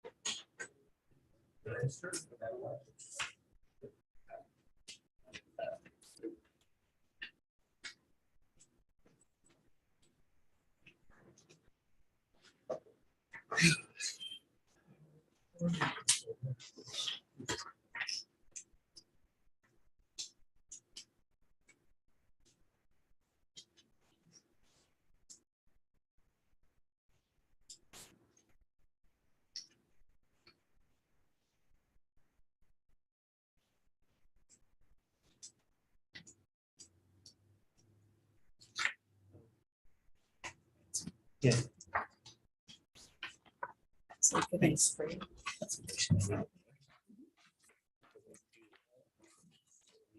Oh, yeah, to, motion to recesses. Yeah. Same trouble calling that word. I should know that. I spent about 9 years of my life doing that.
Make a motion that we recess as the Board of County Commission and reconvene as the Board of County Health. I would second that. Been moved and seconded to recess as the Board of County Commissioners and convene as the Board of Health. All in favor? Aye. Aye. All right, good morning. Morning. I'm here with my monthly report. And as usual, I'm going to start off with our budget to actual for April, which Shelley has provided in your packet. Explanations as to the highlighted areas under revenues and expenses are exactly the same from last time, and probably the time prior to that. It's usually due to timing of payments since we are largely grant based, or because it wasn't budgeted for in terms of our COVID expenses. For example, contact tracers were not budgeted for, but we actually needed them a little bit longer. And by the way, their last day will be June 10th with us. So we've been really slowing down on the COVID side. Goes back to the state in terms of that information? Or Yeah. or what? Yeah, the state will handle that. Yeah, we'll still report, we Sure. still have to report to them, but yeah, we'll do all the investigations. Any questions on the budget? We'd like to introduce our new clinic supervisor, Dr. Jacob Clark. Brought him along with us today. He started last Monday. Yes. Excited to have you on board in particular. Yes. Yes. Yeah, he's still getting his feet wet, but doing a great job so far, and we're very happy to have him on board. So that makes us fully staffed at the health department. Yes, everybody's on. There's some other departments that are jealous, I'm sure. Yeah. Yeah. Don't worry, John. Probably. Yeah, so just wait till you get back to your office. I know. Yes. I just jinxed myself, yeah. So yeah, we're very happy to have Jacob with us. I did also invite Theresa Garcia, our new newish clinic coordinator. She started in January. Yeah.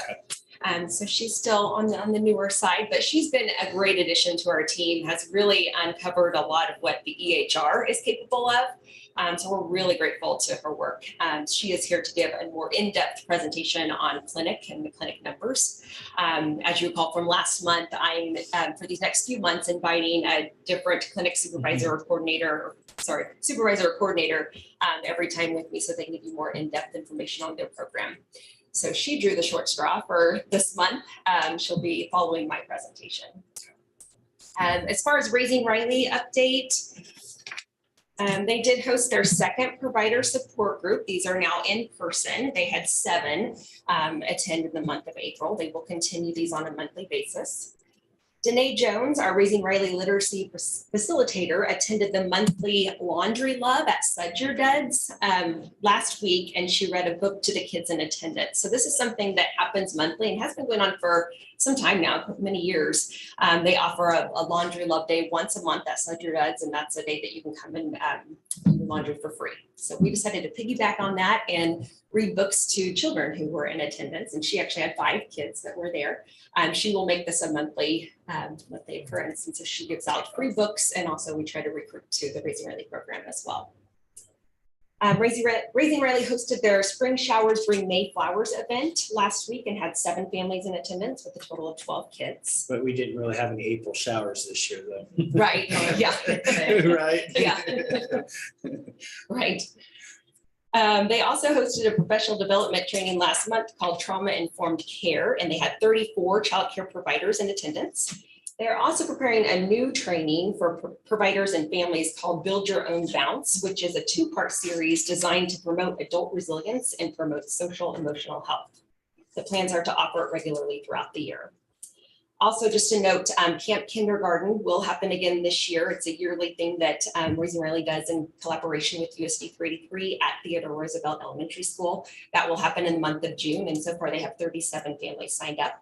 And they are able to offer transportation this year, which they've never been able to do in the past. So again, a collaboration with USD 383 to offer buses to actually pick up the kids where they're at and deliver them to Theodore Roosevelt. So we have 15 kids that have indicated they need transportation this year. As far as a maternal and child health update, on June 4th, it's a Saturday from 9 to 11, MCH and WIC will be hosting a community baby shower at the FCRC building. This is a free event and no registration is required. The first 55 participants to complete a brief safe sleep presentation will receive a pack and play, a safe sleep pack, and a pacifier. We do have many community partners that will be in attendance with resource tables. We'll offer light snacks as well as a fire truck from MFD and yard games so the siblings can come have some fun too. Additionally, MCH staff are busy engaging community partners such as Via Christi Labor and Delivery Unit, the Women's Health Group, and Pediatrics Associates. In April, the MCH program had 24 new client enrollments. They also received their Aid to Local Grant Award notification for fiscal year 23 at level funding. As far as a WIC update, WIC income guidelines were updated as of May 9th, so they will be promoting to encourage families to apply. They've been doing a lot of outreach so far, attending some Head Start events, Fort Riley Family Fair. They will be present at the Power of Produce down at the Farmers Market in the month of June. And they will also be attending the Pottawatomie County Baby Shower, which is the weekend before the Raleigh County Baby Shower. So they'll attend both of those baby showers. They will also have a new student dietetic intern with us this summer. We usually have one every summer. That intern will assist with certain projects, and it's kind of a win-win situation for us for the WIC program because they can assist with some projects and also gives them the experience that they need for their program. As far as childcare licensing, these are the numbers for the month of April. So I provided this the last time I was here for the month of March, just to give you an idea of how many they serve. So you can see Raleigh County by far has the most, but I like this chart because it breaks it up into school age programs, centers, and home daycares. So total, they have 261 that they're servicing across the 5 counties. The numbers at the very bottom indicate new providers. So Raleigh and Geary counties both had 1 new provider. Clay, Dickinson, and Pottawatomie counties stayed the same. Along with that, they are working on getting 8 new facilities licensed, 2 being new school age programs in Manhattan. They fingerprinted 15 individuals in the month of April. And they're also investigating 13 complaints, which is actually a record high for them. So a lot of complaints that they have to investigate. Also, the KDHE CCL director and assistant director are coming out for a site visit next Wednesday. And then an update on the CHIP process, just to remind you, CHIP stands for Community Health Improvement Plan. We have completed all community meetings, 14 in total. We've had over 100 participants, about 110 participants to be exact. Our final trip will hopefully be done by August. So they're analyzing all of the data, compiling it all in one. The community meetings were kind of the last part. We will have one more, I believe, one more partner meeting before we have the final chip out in August. And that will be available on the website. It's usually available on our website and the Flint Hills Wellness Coalition as well. And then I wanted to go over the county health rankings. So I have more handouts for you. Yeah, there should be. So Commissioner Ford, you're probably familiar with these. They come out every year around this time. But just to give you a little bit of background on what these are, they are based on a model of population health that emphasizes many social, economic, physical, clinical, and other factors that influence how long and how well we live. The county health rankings model provides a graphical depiction of how we rank the health of our communities. And it also provides one way to think about the influence of various factors on health outcomes based on the best available evidence, while further serving as an important conversation starter about how to improve community health. So there are many data sources that go into the county health rankings. They're based on the conceptual model of population health, which includes both health outcomes, which is the length and quality of life, and health factors, which is the determinants of health. Weights for health outcome and factor areas, sub-areas, and ranked measures are determined through a process guided by literature review, a review of America's health rankings indicators, review of nationwide and county level data, and a panel of experts and scientific advisors. So the reason we rank counties is, of course, to understand the health problems in our community. So this really gives us a visual of where our gaps are in our community. It also helps to encourage others to get involved in improving our health. So the more conversations that we can have around this, we can hopefully get more involved to improve our health in our community. And we can recognize the factors outside of medical care that influence our health. For instance, where we live. We know if we have a low-income family living in a remote part of our county, they may not have access to healthy fruits and vegetables like we do.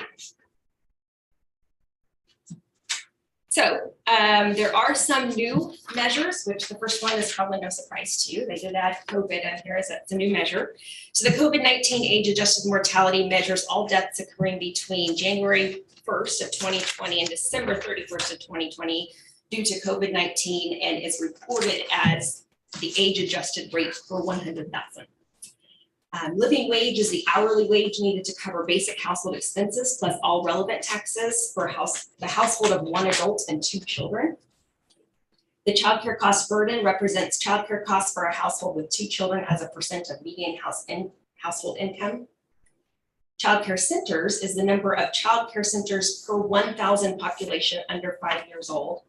I will note on here, I noticed that number was pretty low for our area, so I did reach out, and this is only the child care centers in our area. So it does not count any home daycare providers.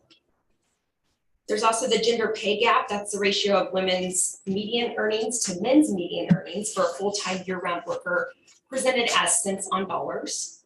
They also added school funding adequacy. This is the average gap in dollars between actual and required spending per pupil among public school districts.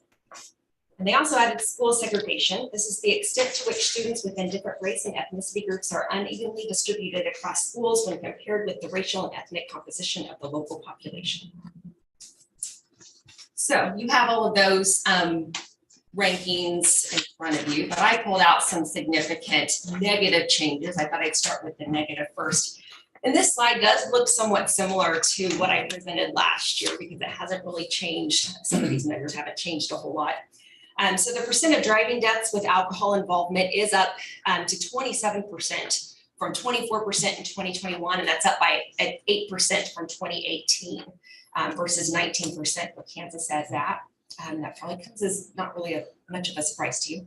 Also, our sexually transmitted infections per 100,000 is up to 737. That's actually down a little bit from 2021, but still up by 121 from 2018. And versus Kansas, we're significantly above. Considering how much enrollment's down at the university, that's kind of still know. not real good. Yeah, that's true. The percent of children in poverty is up to 18% from 13% in 2021, up by 6% from 2018 versus where Kansas is at 13%. The percent of households with severe housing problems, while trending down, it's still above Kansas, 20 versus 13. And this is the percent of households with at least one of 4 housing problems, to include overcrowding, high housing costs, lack of kitchen facilities, and or lack of plumbing facilities. The percent of food insecure families is at 14%, while Kansas is at 12%. And this is the percentage of population who lack adequate access to food. The percent of families who have limited access to healthy foods is at 25%, while Kansas is only at 8%. So this is the percentage of population who are low income and do not live close to a grocery store. And then finally, the percent of childcare costs are higher than Kansas as a whole, which I think we kind of know this, at 30% to 22%. And this is childcare costs for a household with 2 children as a percent of median household income. Any definitions with age on that from infant, toddler, or does that include both? I believe so. I'll have to look at that more. Okay. Yeah, good question. So some of these, well, actually most of these are not really surprising. And like I said, a lot of them were on my slide last year as well. And I decided to end with the good note. So our positive changes, and some of these are also the same as what we saw last year.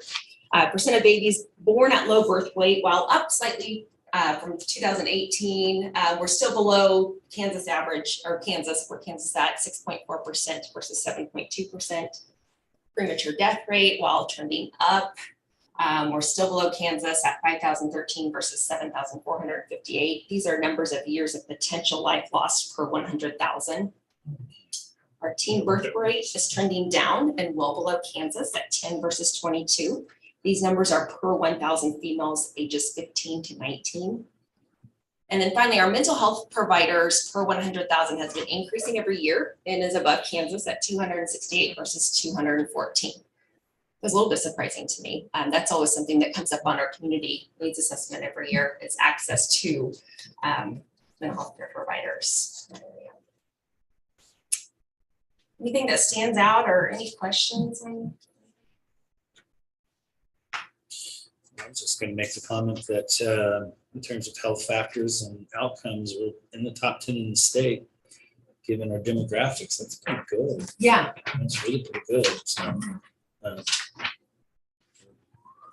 and not a surprise to me. We work collaboratively, both through public entities and private entities here. So maybe I shouldn't be shocked by that, but those are good numbers. Very good numbers. Yeah.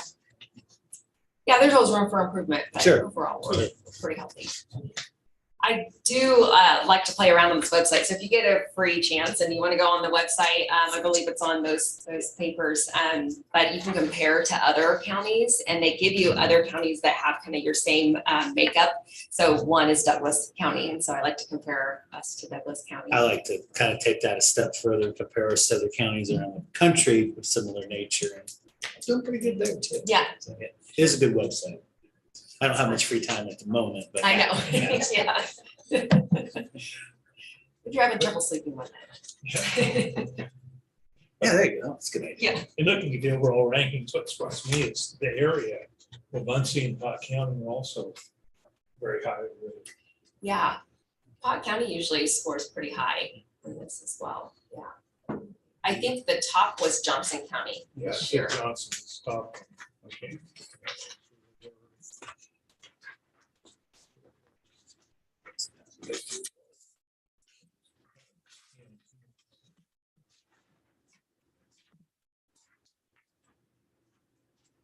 Yeah, well, Muncie was 4. Pot County was 2. The whole area. It's good deal. Yeah, And there's probably, you've got all the medical facilities and access here, and then, for Budsey County, it's gonna split between here and Topeka, and so, access of whatever it is you need is probably maybe a little better for a county like that than it is here if you need a specialist or something, so it does make more sense when you think about it. They're saying they're because of Shawnee's. Yeah. Just glancing through those. Few things stuck out. any other questions?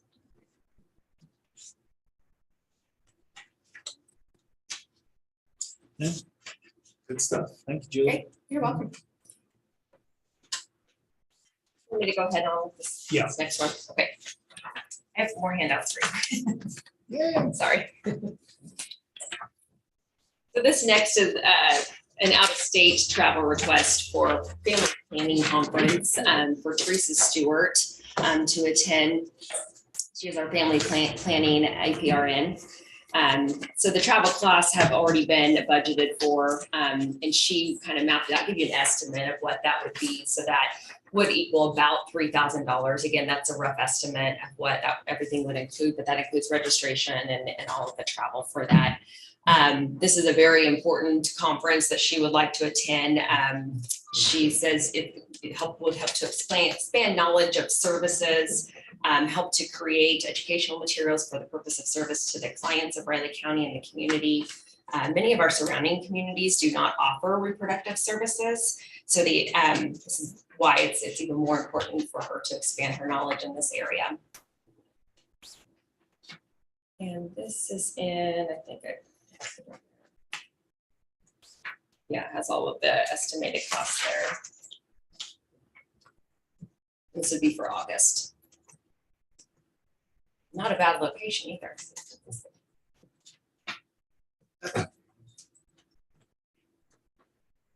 Any questions? It's not cheap. No, I know. like, my goodness, 4 night, yeah. Yeah. Lodging meals are really That was the one with, where is this? Try going to DC. Yeah. Yeah, San Francisco. Makes sense, yeah.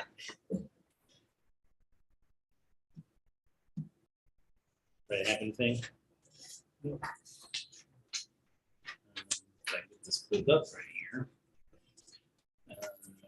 Go ahead and make a motion to approve the out-of-state travel request for the family planning conference in San Francisco. I would second that. And moved and seconded to approve the out-of-state travel request for family planning conference. All in favor? Aye. Aye. Thank you. They give us some time to look around too. Yeah. Yeah. It's really a neat city. Since we've got 10 minutes before she Yeah. presents, you got a few minutes? Yeah. Okay.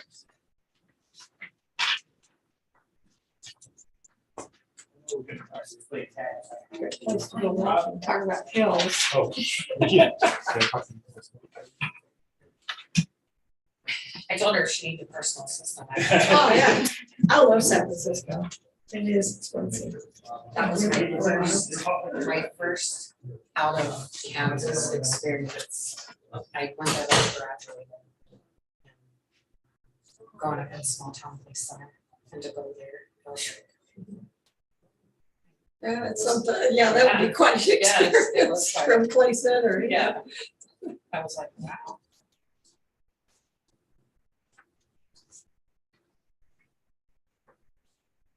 There's some family that lives out in the area of Alameda, which is across the bridge. Cousin lives on his boat in the Bay Area, just goes up and down because has a good time. They've been there for a long time. Yeah, one of my classmates, good friend of mine's family was in Orange County, like in Orange Grove, and we went out there. That was like our senior trip we went on, but it was eye-opening for somebody that's, you know what I mean, never Oh, yeah, got out and explored the world. it's beautiful. I love It it. is beautiful. out And there. it's going down Big Sur. I don't know if you got there. That's just amazing. It is. We went on the little ferry boat like to Alcatraz. Oh, Got okay, in yeah. there. That was really, I mean, it was really neat. Yeah, that was, one time I was there, I have a good friend that has business out there. She lined us up with a friend of hers who had a boat that took us personally out all around the Bay Area. Oh, that was really cool. We didn't get too close to Alcatraz, but once you get past the Golden Gate Bridge, it gets really rough. So, most tourists don't go out there. I seen them big surf, their gas is $8.49 a gallon. Yeah, they're about double. I'm like, oh. I think They always are about double what Yeah. ours is. So. It's kind of a different country, actually. The way things are. My daughter lived in, and her husband lived in Monterey for about a year, which is north of San Francisco. Really. I know. My youngest lives in Hawaii, her husband's in the Army and they're stationed there. She's always talking about, I went there for 3 weeks last March and man, stuff is really expensive there. Oh, yeah. She told me, she said, you have to remember, I mean, how they get it here. You know, she said, it's not like It's I can island. drive over here and drop off gas. Yeah. So, I mean, I guess it makes sense. I think milk was like $7 a gallon at the, at the store. Gee, whiz.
Yeah, we see stuff like that.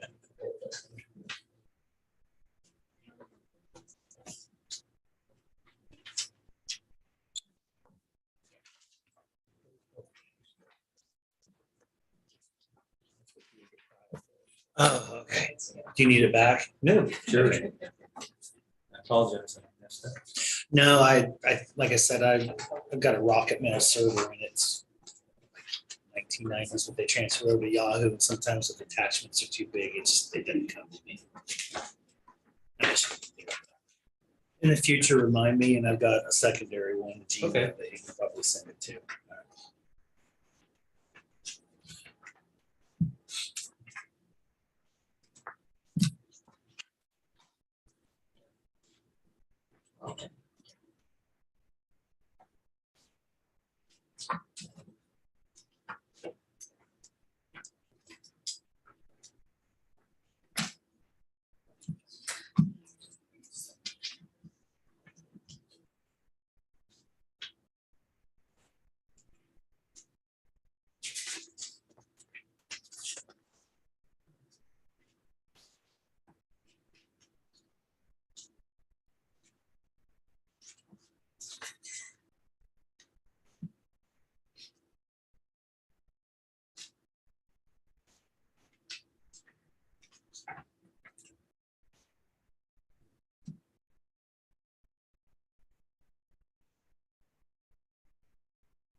More seconds to go by the computer time, a little bit of difference. That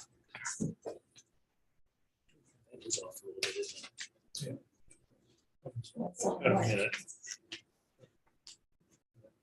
1 second. All right.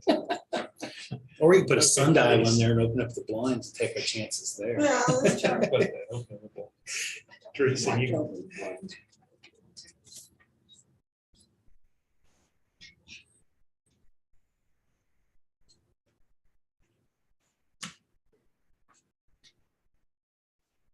yeah, you can go ahead and start it now.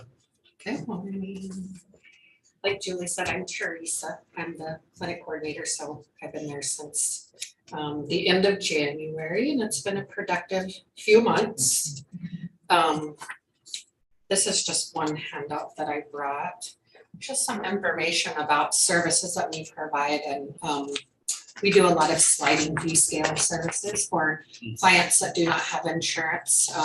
If they meet certain income requirement guidelines, it gets updated every year with the current poverty schedule through Title 10 Public Health. So just what we require the patient to bring, what category they fall in, and what services we do offer through those. So that's highly used there at the clinic, as we have a pretty big population in Raleigh County that are uninsured patients. So I will go through this list slide here. So we started our walk-in clinic March 1st. We went to walk-ins for certain services. So these are just some numbers that I gathered. You can see the numbers increased in April quite a lot from March. So the family planning ones, a lot of that, I would say a good probably 80% of that is probably STI testing, walk-in STI testing. And that, I mean, is utilized, you know, a lot. The COVID vaccinations. Do you have any demographic breakdowns on that? I mean, I would assume it's teen to 30s range probably. It is, Yeah. but I mean, just from being up there, I mean, the check-in process, we do get quite a few college students, you know. And also, surprisingly, we do have several that come from the base. Military that don't want to go through private insurance, you know, they of course come and utilize those services there. So, but it's been good, Terry being available there, you know, people that have, you know, think it's helped with unplanned pregnancy. They're able to come in, you know, to, you know, do things like birth control starts and, you know, stuff like that, and she's available there if they come as a walk-in to counsel if she needs to. So it's been, it was a good choice, I think, that we made, and much used services, you know. The immunizations part of it, those are general immunizations, so more like children. We have, most of those are school age kids that come. So we could probably expect a pretty significant increase in numbers. Yes, I think we will, September and probably, yeah. we'll be, Vivian is going to be running on our social media feed a back to school thing next week. And I provided her with this recommended vaccination schedule from the CDC, and she's going to post that. I think it was in the back front of a lot of people's mind through the pandemic, and they kind of pushed it to the wayside. But with that coming more to the forefront now, and then also, you know, them being able to come as a walk-in whenever it's convenient for them, we're hoping we can get, you know, that population caught up. We're as well going to be partnering with USD 383 on their central registration back to school. I think it's July 28th and 29th. We're going to go there and have a mobile clinic for vaccinations. And we're as well going to provide vaccination records there for people that do not have them, maybe newcomers into school. I'm wondering if you, over the summer or late summer, could partner with some larger businesses and larger places and take that mobile unit out to them and have families on site there and work and see if you can get more people. Yeah, because we have Gina, so the health equity, our health equity nurse. So, so that's, I mean, for the walk-ins, the TB skin test really has been utilized a lot, which was a little bit surprising to me. Of course, COVID vaccinations, a lot went up in April after they approved the second booster. I anticipate probably this week, we're expecting for the CDC, I believe they're meeting today for the boosters for the kids 5 to 11. So when that recommendation does come out and we release that, we probably will go through a bout of, you know, that as well. With that being said, like the younger kids, we're also going to organize a young child back to school day and offer Can Be Healthy screenings for those younger children ages, be able to do their physicals if they need. Some of them don't have primary care providers. So that's a service that we talked about that I think would be used. So our plan is to do it more like a young child health fair, where we're able to do their, you know, their vitals, go through their vaccinations, get their physicals done for back to school, and then do their vaccinations at that time. So kind of like a one-stop shop for the back to school stuff. So that would be for younger kids, I believe up to the junior high age is what we had talked about doing. Miscellaneous visits is just blood pressure checks. We do have a couple of people that come in and utilize the service for B12 injections. That's basically what those are. So in total, the 2 months, we've had 843 walk-ins since we started that walk-in clinic. Any questions about that? Numbers like for April, is that what we were pre-COVID? Or do you have? Higher. Yeah, I'll have to look back and compare for sure the number, but yeah. Yeah, I know the last 2 years don't, you can't compare. Right. That's no, you Yeah. say, Yeah. comparing to 18 and 19, that's what I was thinking. Yes, To see, yeah. of course, there's probably pent up demand for that stuff too. That's why there's so much more. People hadn't been doing it, now they can. Yeah. Well, they did do by like even the previous 2 years, from what I understand, some numbers that Kayla had pulled before, like 17 and 18 and 19, they were still doing appointment only vaccinations. So everything at the clinic was by appointment only. And so going to this walk-in service, I think it's met the community needs much better. A lot of people don't know when they would be able to come in. Gotcha. Some parents get a letter at school, sent it home with their kids, say they need these vaccinations to return to school. So this allows them to come and take care of that right away and to be able to return to school.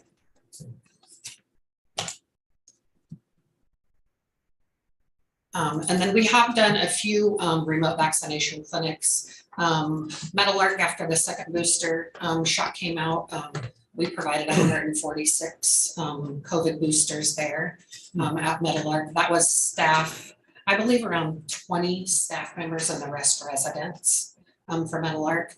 And then we also did go out and do one at Manhattan High School, again with vaccines going to the back front to the pandemic. There's a bunch of those kids that needed the meningitis second dose. And so we did go out there and we were able to vaccinate 37 high schoolers there on site.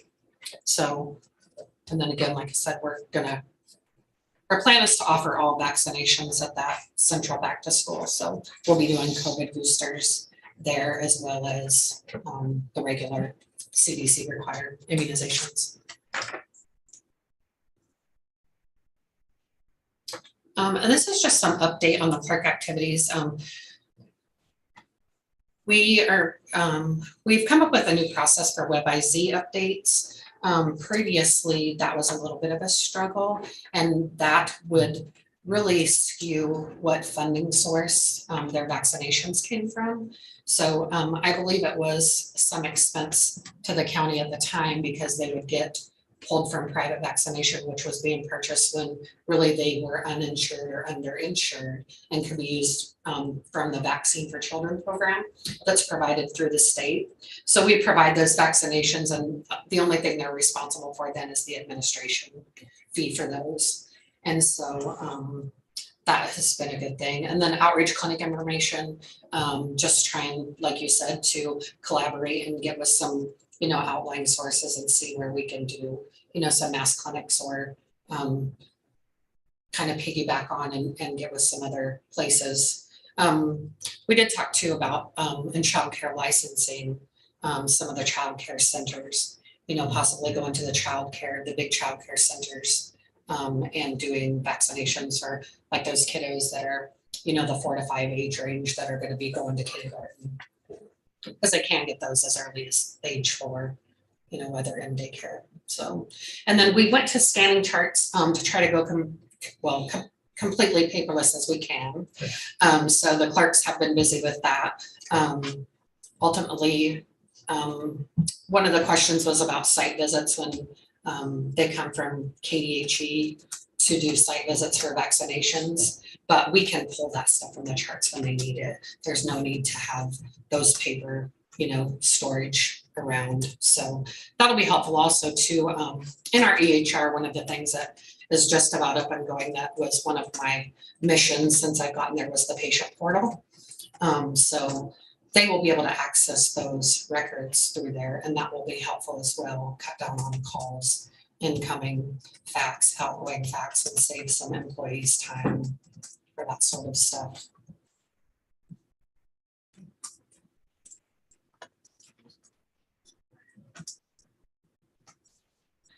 And this is just some additional stuff, like since I've been there, we went to real-time insurance verification process through our EHR system.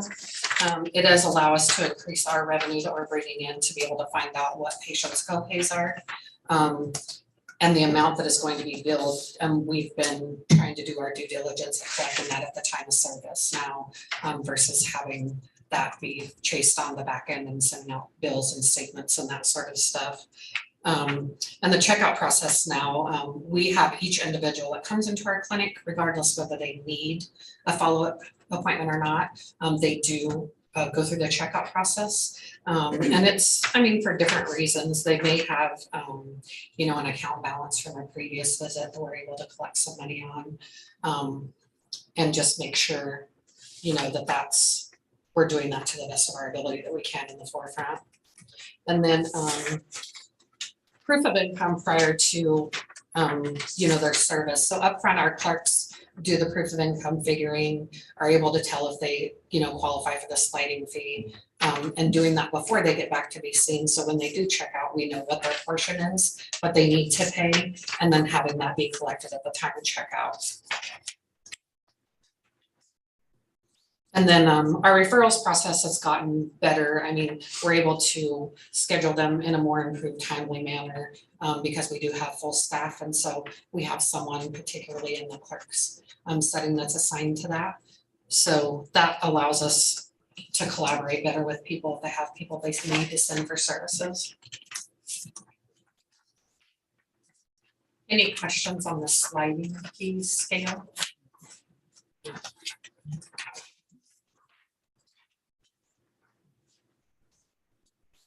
And then the clinic is going to participate in the community baby shower this year. We're going to have a table set up for immunization guidance for newborns and also other age children in the house. So I think that's another important thing that we can do for the community. So I think we're moving in a good direction. It's been a busy few months, and hopefully we just keep, I got the list of projects, so we'll just keep on moving forward. Okay, good deal. Good deal. Thank you. Thank you. Thank you. And Judy, thank you for bringing in the different departments each time. Sure. It's helpful to meet these people.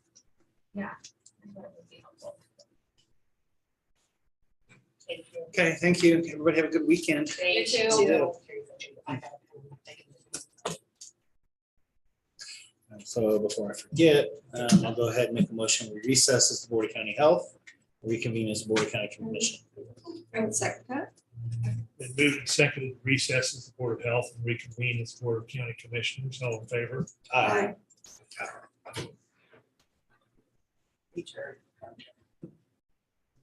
It's like we gave him too much time for those two reports. Could all be grouped into one time frame, couldn't it? Yeah. Okay, basically the request. Talk to you for a second.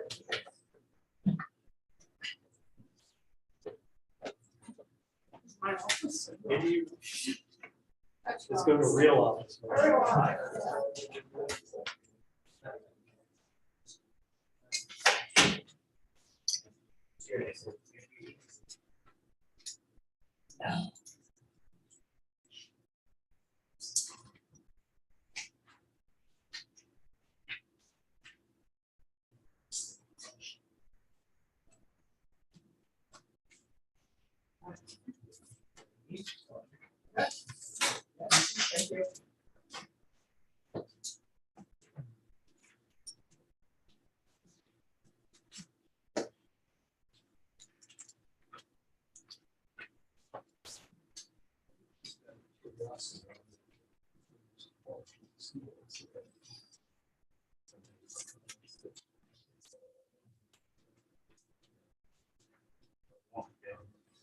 Oh.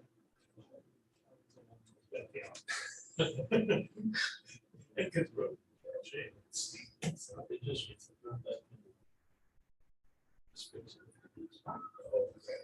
Somebody said, oh, that was pretty good. Well, I mean, it's.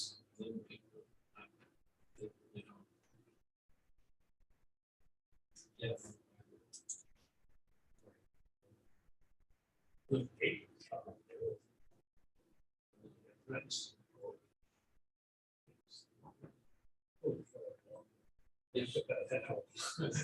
I wish I'd have known that, we recommended that, I would have taken care of myself. Well, I was right.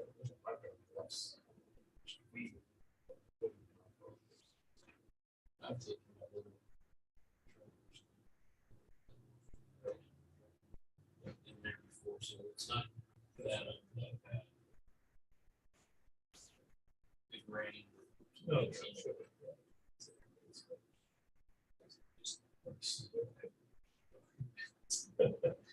There's not much there. Small. There's not. I mean, yeah. And so, you'll have to do everything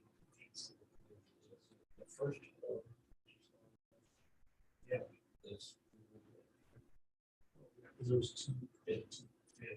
So what?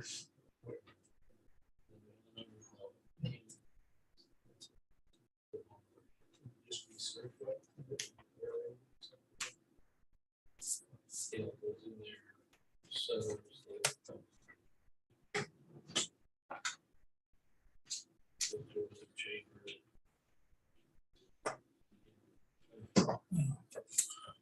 Let's see. What's up here?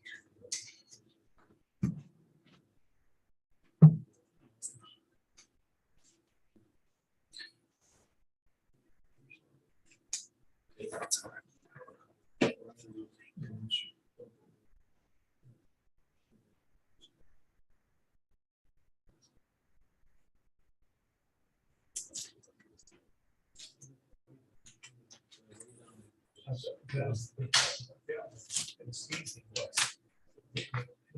Yes. Way out. I'm nuts. It's in there. It's in the bottom. It's way out.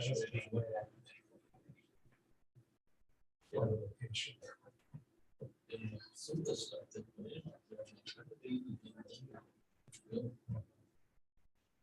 to get in there and even look at it. I won't fix it or build it. So.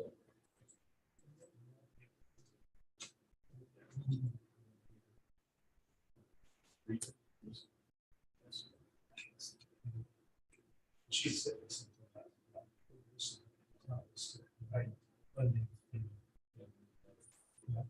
The segments.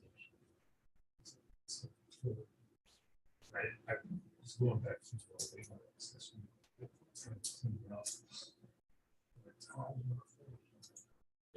She said. she said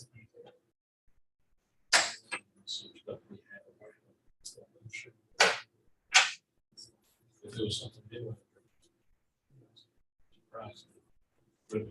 Pleasant surprise.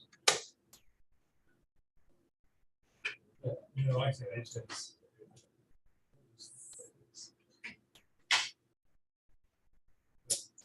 Like I said, it was interesting to see it. But it was really ripped out. I got home, I had to stop. Get your breath for a little bit. It's still like- Definitely the one for exercise. That's what you got.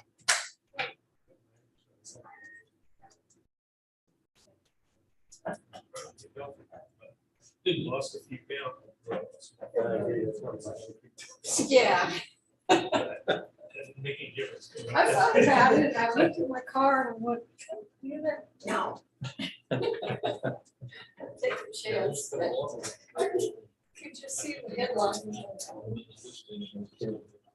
No.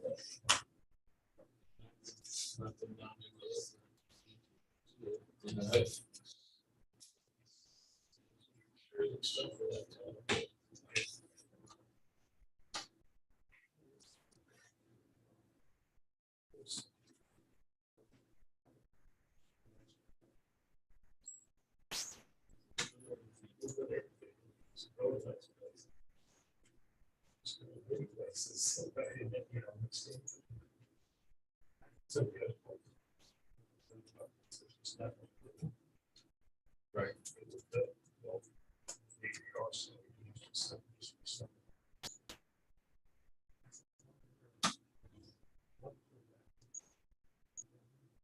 I didn't see cars are over, it's just a cell.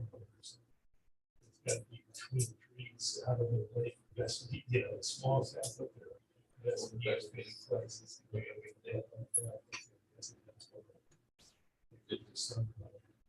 They just didn't know. You can tell. It was trash. Yes. Okay. They're dead. You with your taxes.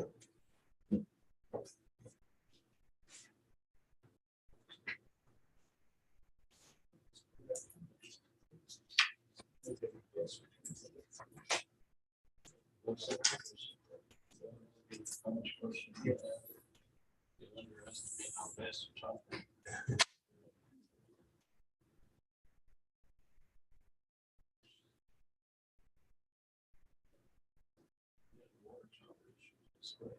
This week up there.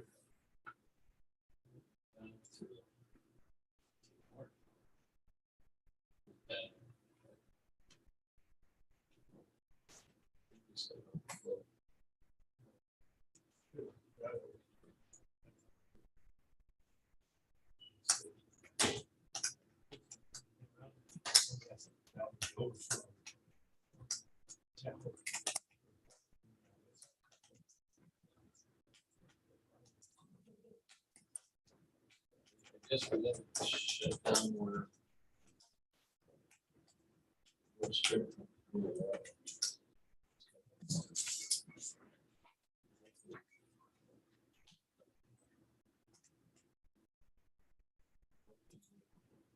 Second person. Well,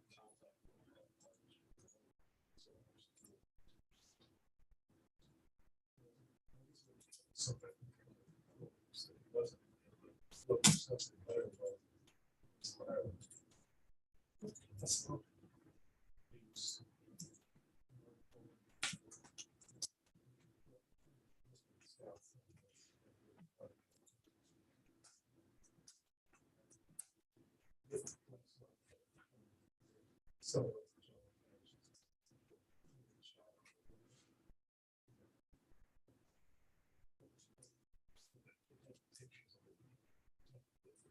Shooting out. Yeah.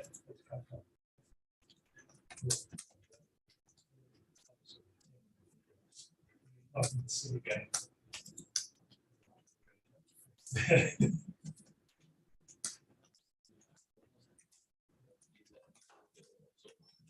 Well, it wasn't.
It's nice to see the first one is full. Yeah, Reserve one at the end. it's gonna take me a while to get used to an SUV being there instead of a truck. but, Yeah. Yeah. Yeah, Elizabeth, it would be a good time to schedule some time with Anna to chat. Thought I'd give her some time to settle in at least, but She is supposed to be ahead, so I think she would, I mean, she's trying to already get multiple things accomplished in just a few short days, so I think she'd be ready to have a conversation as soon as you are. As soon as you can fit your schedule. I'll try to do it Monday or Thursday next week. Yeah, I've got, she had something I was working with Greg on. I thought, well, but she already contacted me Yes. today. She Yeah. wanted me to go I over it, to update her on stuff, so. Yeah, she's not dragging her feet at all. Yeah. She's had some really good, a lot of really good conversations and meetings with her staff as a whole, and starting to do individual ones. She's trying to really get a good handle on what their jobs exactly are, because everything's a little nuanced in every county, right? So, you know, even the titles might be similar, they have different responsibilities and you know, their personal and professional history as well. As you guys saw, they had 2 new staff people start, almost the exact same time she did, so.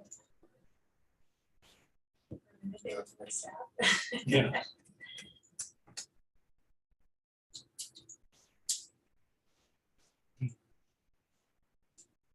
It's a big weight getting everybody hired.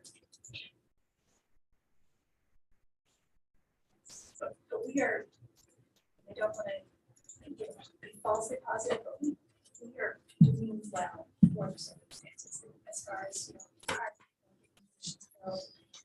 Except.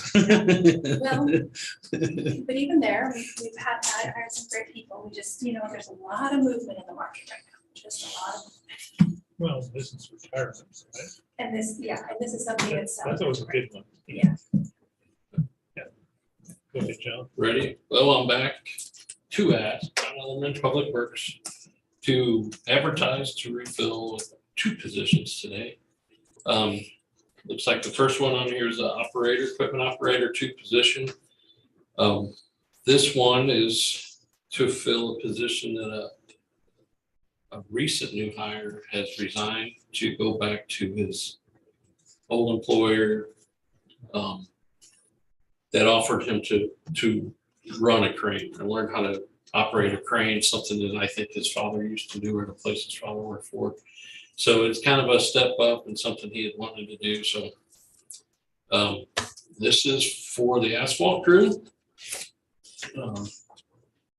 Time of year that we probably need them the most is when we start ready to get patching and doing those things with the asphalt. So the first one is to replace a equipment operator 2 for the asphalt crew.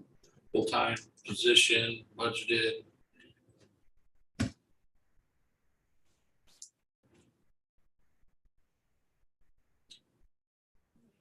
Probably expect to be hiring around step 4.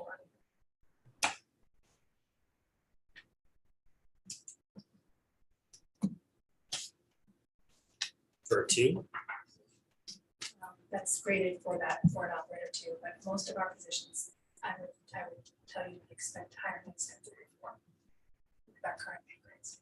Okay. So, you know, we have the grade, it's already Right. graded by an operator 2 instead of a 1, and then. So a 1 at this point in time would be a 1 or 2. It would have to be less than that. No, it's a different letter grade. It's a whole different letter grade, but for that area of responsibility, it's still be a step 3 or 4.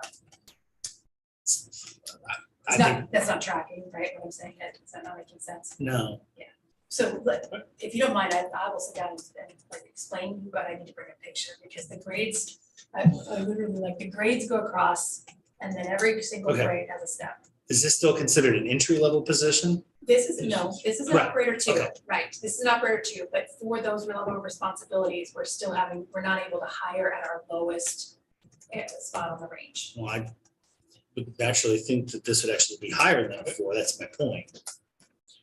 No. Operator no. 1 would be a different list. Yeah, you can pull up the job Operator description, 1 but- is a different chart than operator 2. So this one, You know this, John, it's just not sticking for you. So this one is an I. An operator one would be an H. So an operator one, the whole pay scale is less than an operator two. So what Oh, it I'm doesn't saying- stay within the same Doesn't grade say- or one. Yes, Okay, okay. no, you knew this. I know you know this, we talked about it, but. it Well, just- you said 4 on the front side of that, and I thought, wow, no wonder we're not. Yes, right. So we start with our letter and then our numbers. Okay. And what I'm trying to say is that we won't be able to hire at the lowest. No, rate. I got that. but Yeah. Yeah. 4 on the other scale seems way too low, and that was my point. Yes, Okay. correct. You're correct. Okay. And those steps would depend on where CDL, probably the main factor for any of these is if they have a CDL or not. Gotcha. Okay. Thank you for clarifying that. That's good. Okay. And it would be our hope to hire a CDL, but we will train. Okay.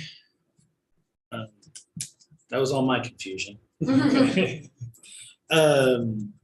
has anything else, then I guess I'll go ahead and make a motion to approve the request to fill an open equipment operators 2 position in Public Works. I would second that. Moved and seconded to approve Public Works to advertise for equipment operator 2. All in favor? Aye. Okay, so the second one is unfortunate, but as Elizabeth said, celebratory. The current supervisor has decided he was going to retire after 34 years with the county.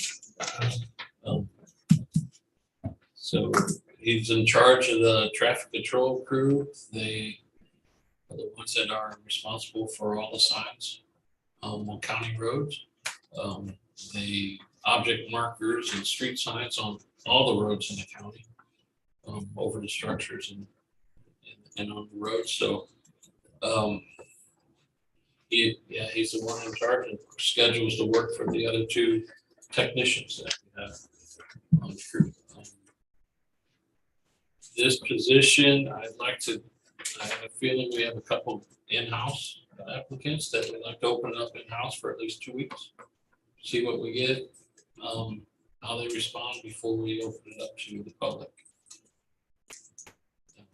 Currently budgeted full-time position. I think from the years of service that he has in there, we'll definitely not hire at the same pay step as what the current gentleman is making, but I think with this particular position, this is important to encourage our internal candidates. There's, I think, at least my understanding of the way this works, it is pretty nuanced. So the tough conversations I've had with Doug, like just his knowledge of the roads helps make him better at this job. And so being just fresh, not knowing Raleigh County, not knowing traffic signs, not knowing our policies, it's gonna be very difficult to get up to speed being an external person. Not impossible, but much more difficult. So we are really encouraging some internal candidates. So.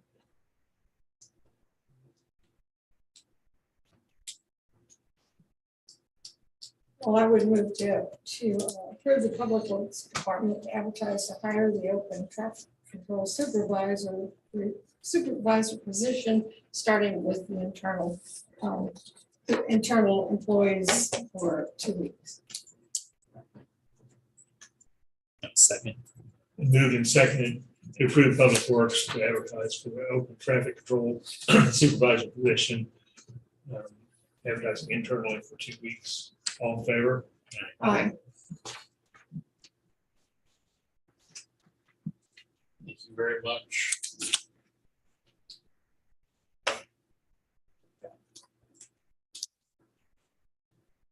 Missing.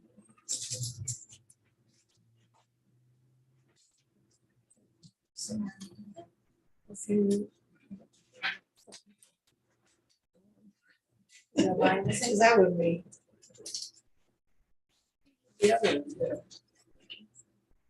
there's another line in between there.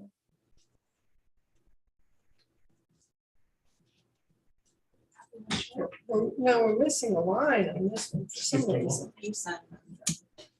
Oh, did we start something else? No, they're just, it's missing one. It shifted down, it's probably down. here. Okay, okay, all right. Must be So what do you something. want, John, to sign? Yeah, down I here? guess when you signed on the bottom underneath kind of. Okay. We're missing a line for you, John. But we still So want you you to sign sign that. I'm Generation X. I'm used to being ignored. Right, just forgotten the word. Yeah. Depends on who gets it first, Yeah. right? Nothing new.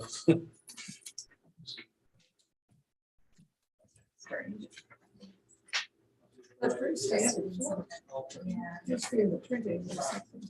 or they typed in more. So Maybe that. they moved it over.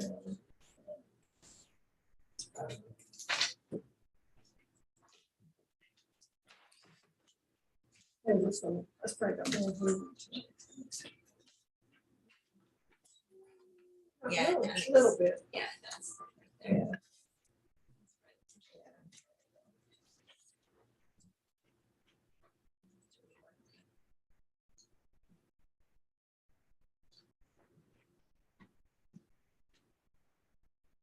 Morning. 2 minutes, you want me to go ahead and start?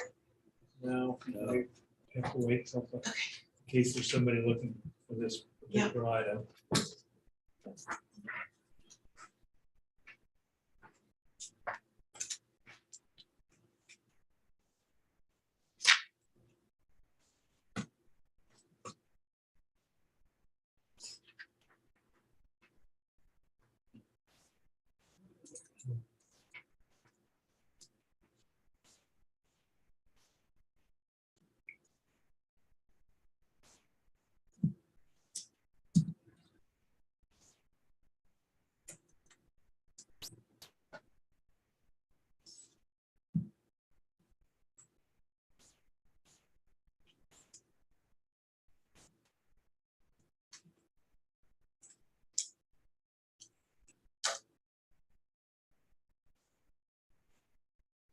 All right.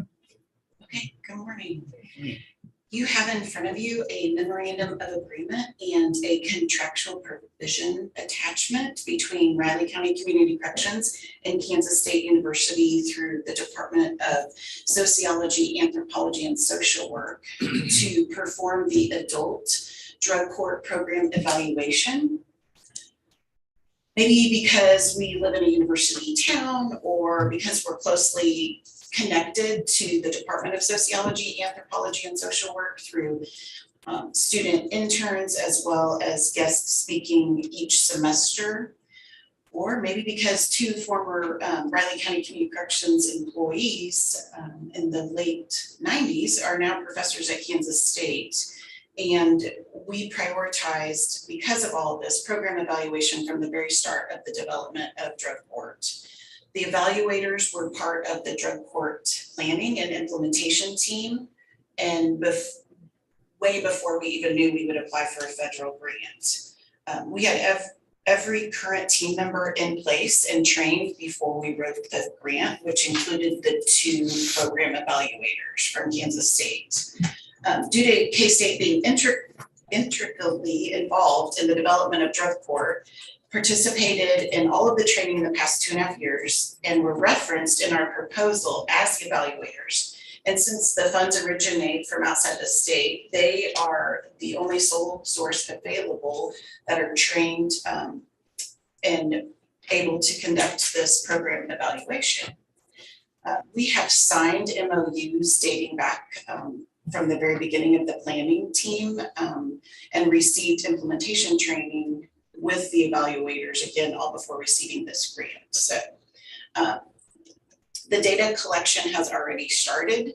We have been in operation for 11 weeks. K-State will be conducting what they call a matched comparison evaluation. And so they'll take all of the adult drug court clients who are processed in the 4 years of the grant, and then roughly 200 clients assigned to community corrections for drug-related offense during the 4 years prior to drug court, and compare those two groups to look at the outcomes. It is my responsibility to enter all of the data elements every week after staff track them, as well as reporting the aggregated level performance and outcome data to BJA quarterly. This memorandum of agreement is for $17,000 a year. And Mr. Holman has been super helpful, and I want to thank him for the many meetings that we had and all of his attention to detail in the execution of these documents. Don't give him a big. That's what I was worried about there too. So thank you, Clancy, for all of your help on that. I do have at least some initial data for you that I thought would be interesting, since you are looking at the program evaluation MOA. In the 11 weeks, we have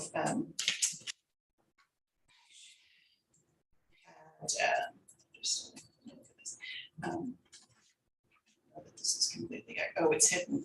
You can't tell it.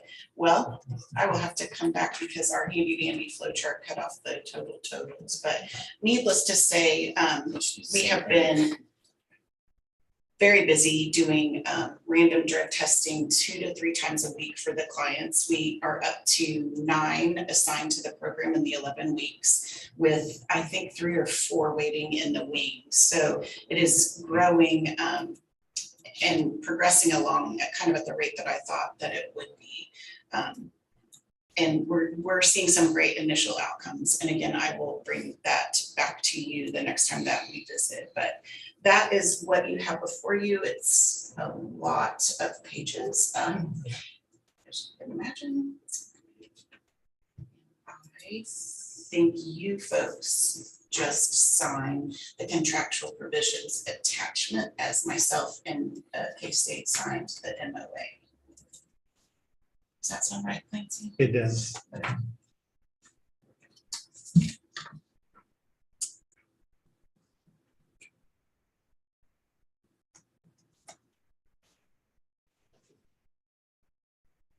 I think it's good, to have a new program to see whether it works, Right. I think here there's some different dynamics and different variables that have to be discussed and probably evaluated every so often as well, with the college, with the fort, so on and so forth. So probably makes sense. So, anybody have anything else? It's good idea. I'll go ahead and make a motion that we execute the attached MOA and contractual provisions with Kansas State University so that the drug court program evaluation can occur. I would second that. Been moved and seconded to execute the attached MOA and contractual provisions with K-State for the drug court program evaluation. All in favor? Aye. Great, thank you. The next item that I have before you is our juvenile reinvestment grant. We have had this grant since fiscal year 18, which that's state fiscal year. So we've had this for quite a few years. This is the 3rd year in a 3-year cycle. They decided not to have in-depth grant applications every year, which has been helpful. The Department of Corrections does indicate that this source of funding, while it is the 3rd of a 3-year grant, will be there moving forward. It is a source of money that comes from closing all the group homes in Kansas in 2016 through 2019. So they're still calling it reinvestment grant because they're taking those dollars from the group homes and reinvesting them back into the local communities. This is a position actually that you folks paid for about 10 years prior to juvenile justice reform. The county attorney's office oversaw it for several years. We first started it in 1998 under grant funds and were able to manage it under grant funds for about 10 years. And then the county took it over, seeing the importance and the investment in it's essentially a diversion program for juvenile offenders. And so if they successfully complete it, it does not go on their record moving forward as an adjudication. So it has lots of positive outcomes. The state finally caught up with what we were doing here in Riley County proudly and mandated that every judicial district have an immediate intervention program in the state of Kansas. So we took the new statute requirements and tweaked or modified our existing youth court to make sure that we met the new state standards. And we did not have to tweak it significantly, but as a result of the state mandating it, then they did provide these funds, source of funds. And so I let you folks know that you no longer had to pay for it. And it has been under this grant ever since 2018. Unfortunately, it only pays for 75.5% of one full-time position. And so far, we have been able to blend two positions. So your juvenile probation officer is also your youth court coordinator. And right now, she, as one person, is able to manage those two different FTE duties and responsibilities. Due to the caseloads being what they are, it really has made sense to have that with one position. And so the balance of that 75.5% is paid out of my state grants through the department, also through the Department of Corrections. It's just a different revenue stream than our core grants, which come out of state general dollars.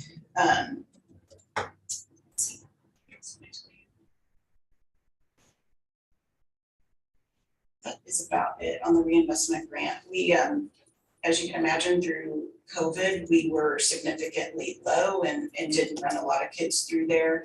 I think today we have about 35 adolescents on juvenile diversion between Raleigh and Clay County, with I think 5 of those being out of Clay Center.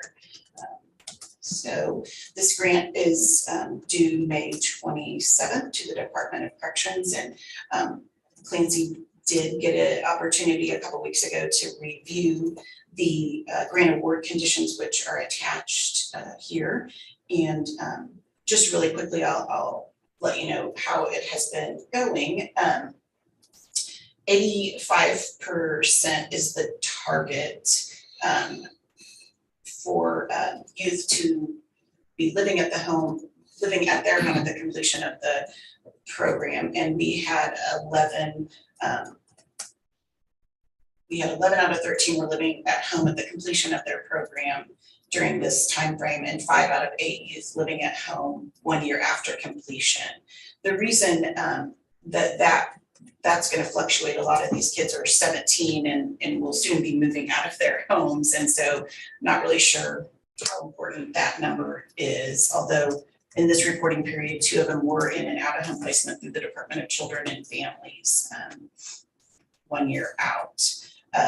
12 out of 13 of the youth were in school or working at the completion of the program, and 7 out of 8 were in school or working 1 year after the completion of the program. And the reason that you see the difference in those numbers between the 13 and the 8 for the baseline is that we lose track of them 1 year out. We do everything possible that we can to stay updated.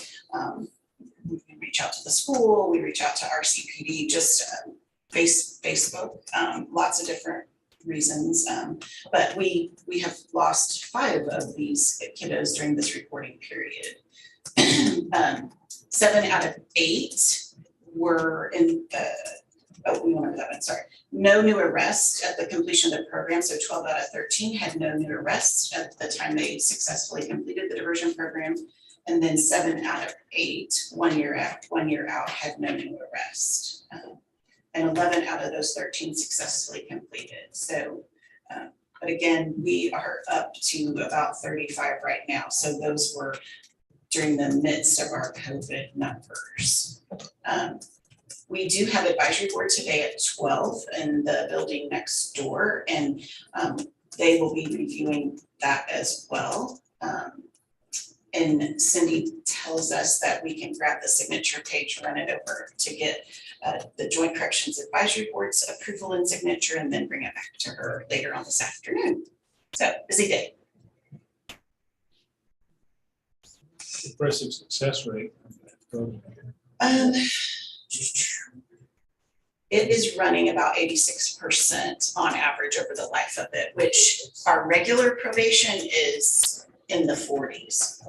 So it's a pretty big difference. Of course, you have to remember too, these are typically first-time offender, low risk, low level offenses. And so you should see that with the low risk offender, maybe first-time misdemeanor offenders, but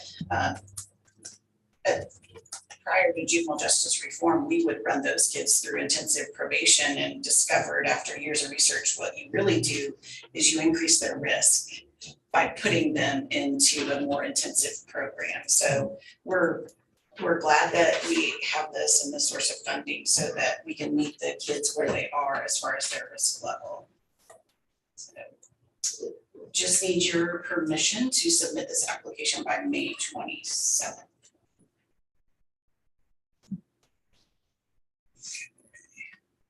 Let's see. I would make a motion to approve the submission to the KDOC for the 2023 reinvestment grant renewal. Pay for 75.5% of the youth court immediate intervention program coordinator position. Thank you. CCICP. Go ahead, Greg, show off the North Central region. Where's your executive session sheet? I'll cancel that one out. I would second that motion. Been moved and seconded to approve submission of the reinvestment grant. All in favor? Aye. Thank you. You gotta have them all. Cindy, we will bring those over right after our advisory board meeting. Thank you. Thanks for your help again. No, thanks. Appreciate it. And we only have one left, so we're good. Right. I never did get back to you on these. That's okay. You're busy, I know. Well, everybody, I'll get back to you. Okay. No worries. We got them covered at least for now. At least I'm able to pay them for now. That's all people want. And that's important. Their money. It is important. Thank you. I'll just grab those. And then we'll bring it back. Okay, thank you so much. Have a good day. Okay.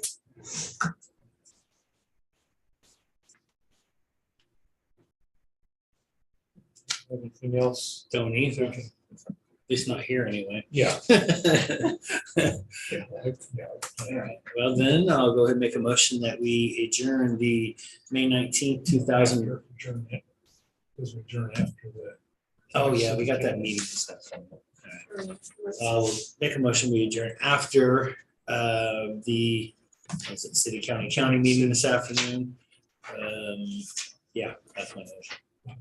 I would second that. Been moved and seconded to adjourn after the joint city county meeting. All in favor? Aye. Aye.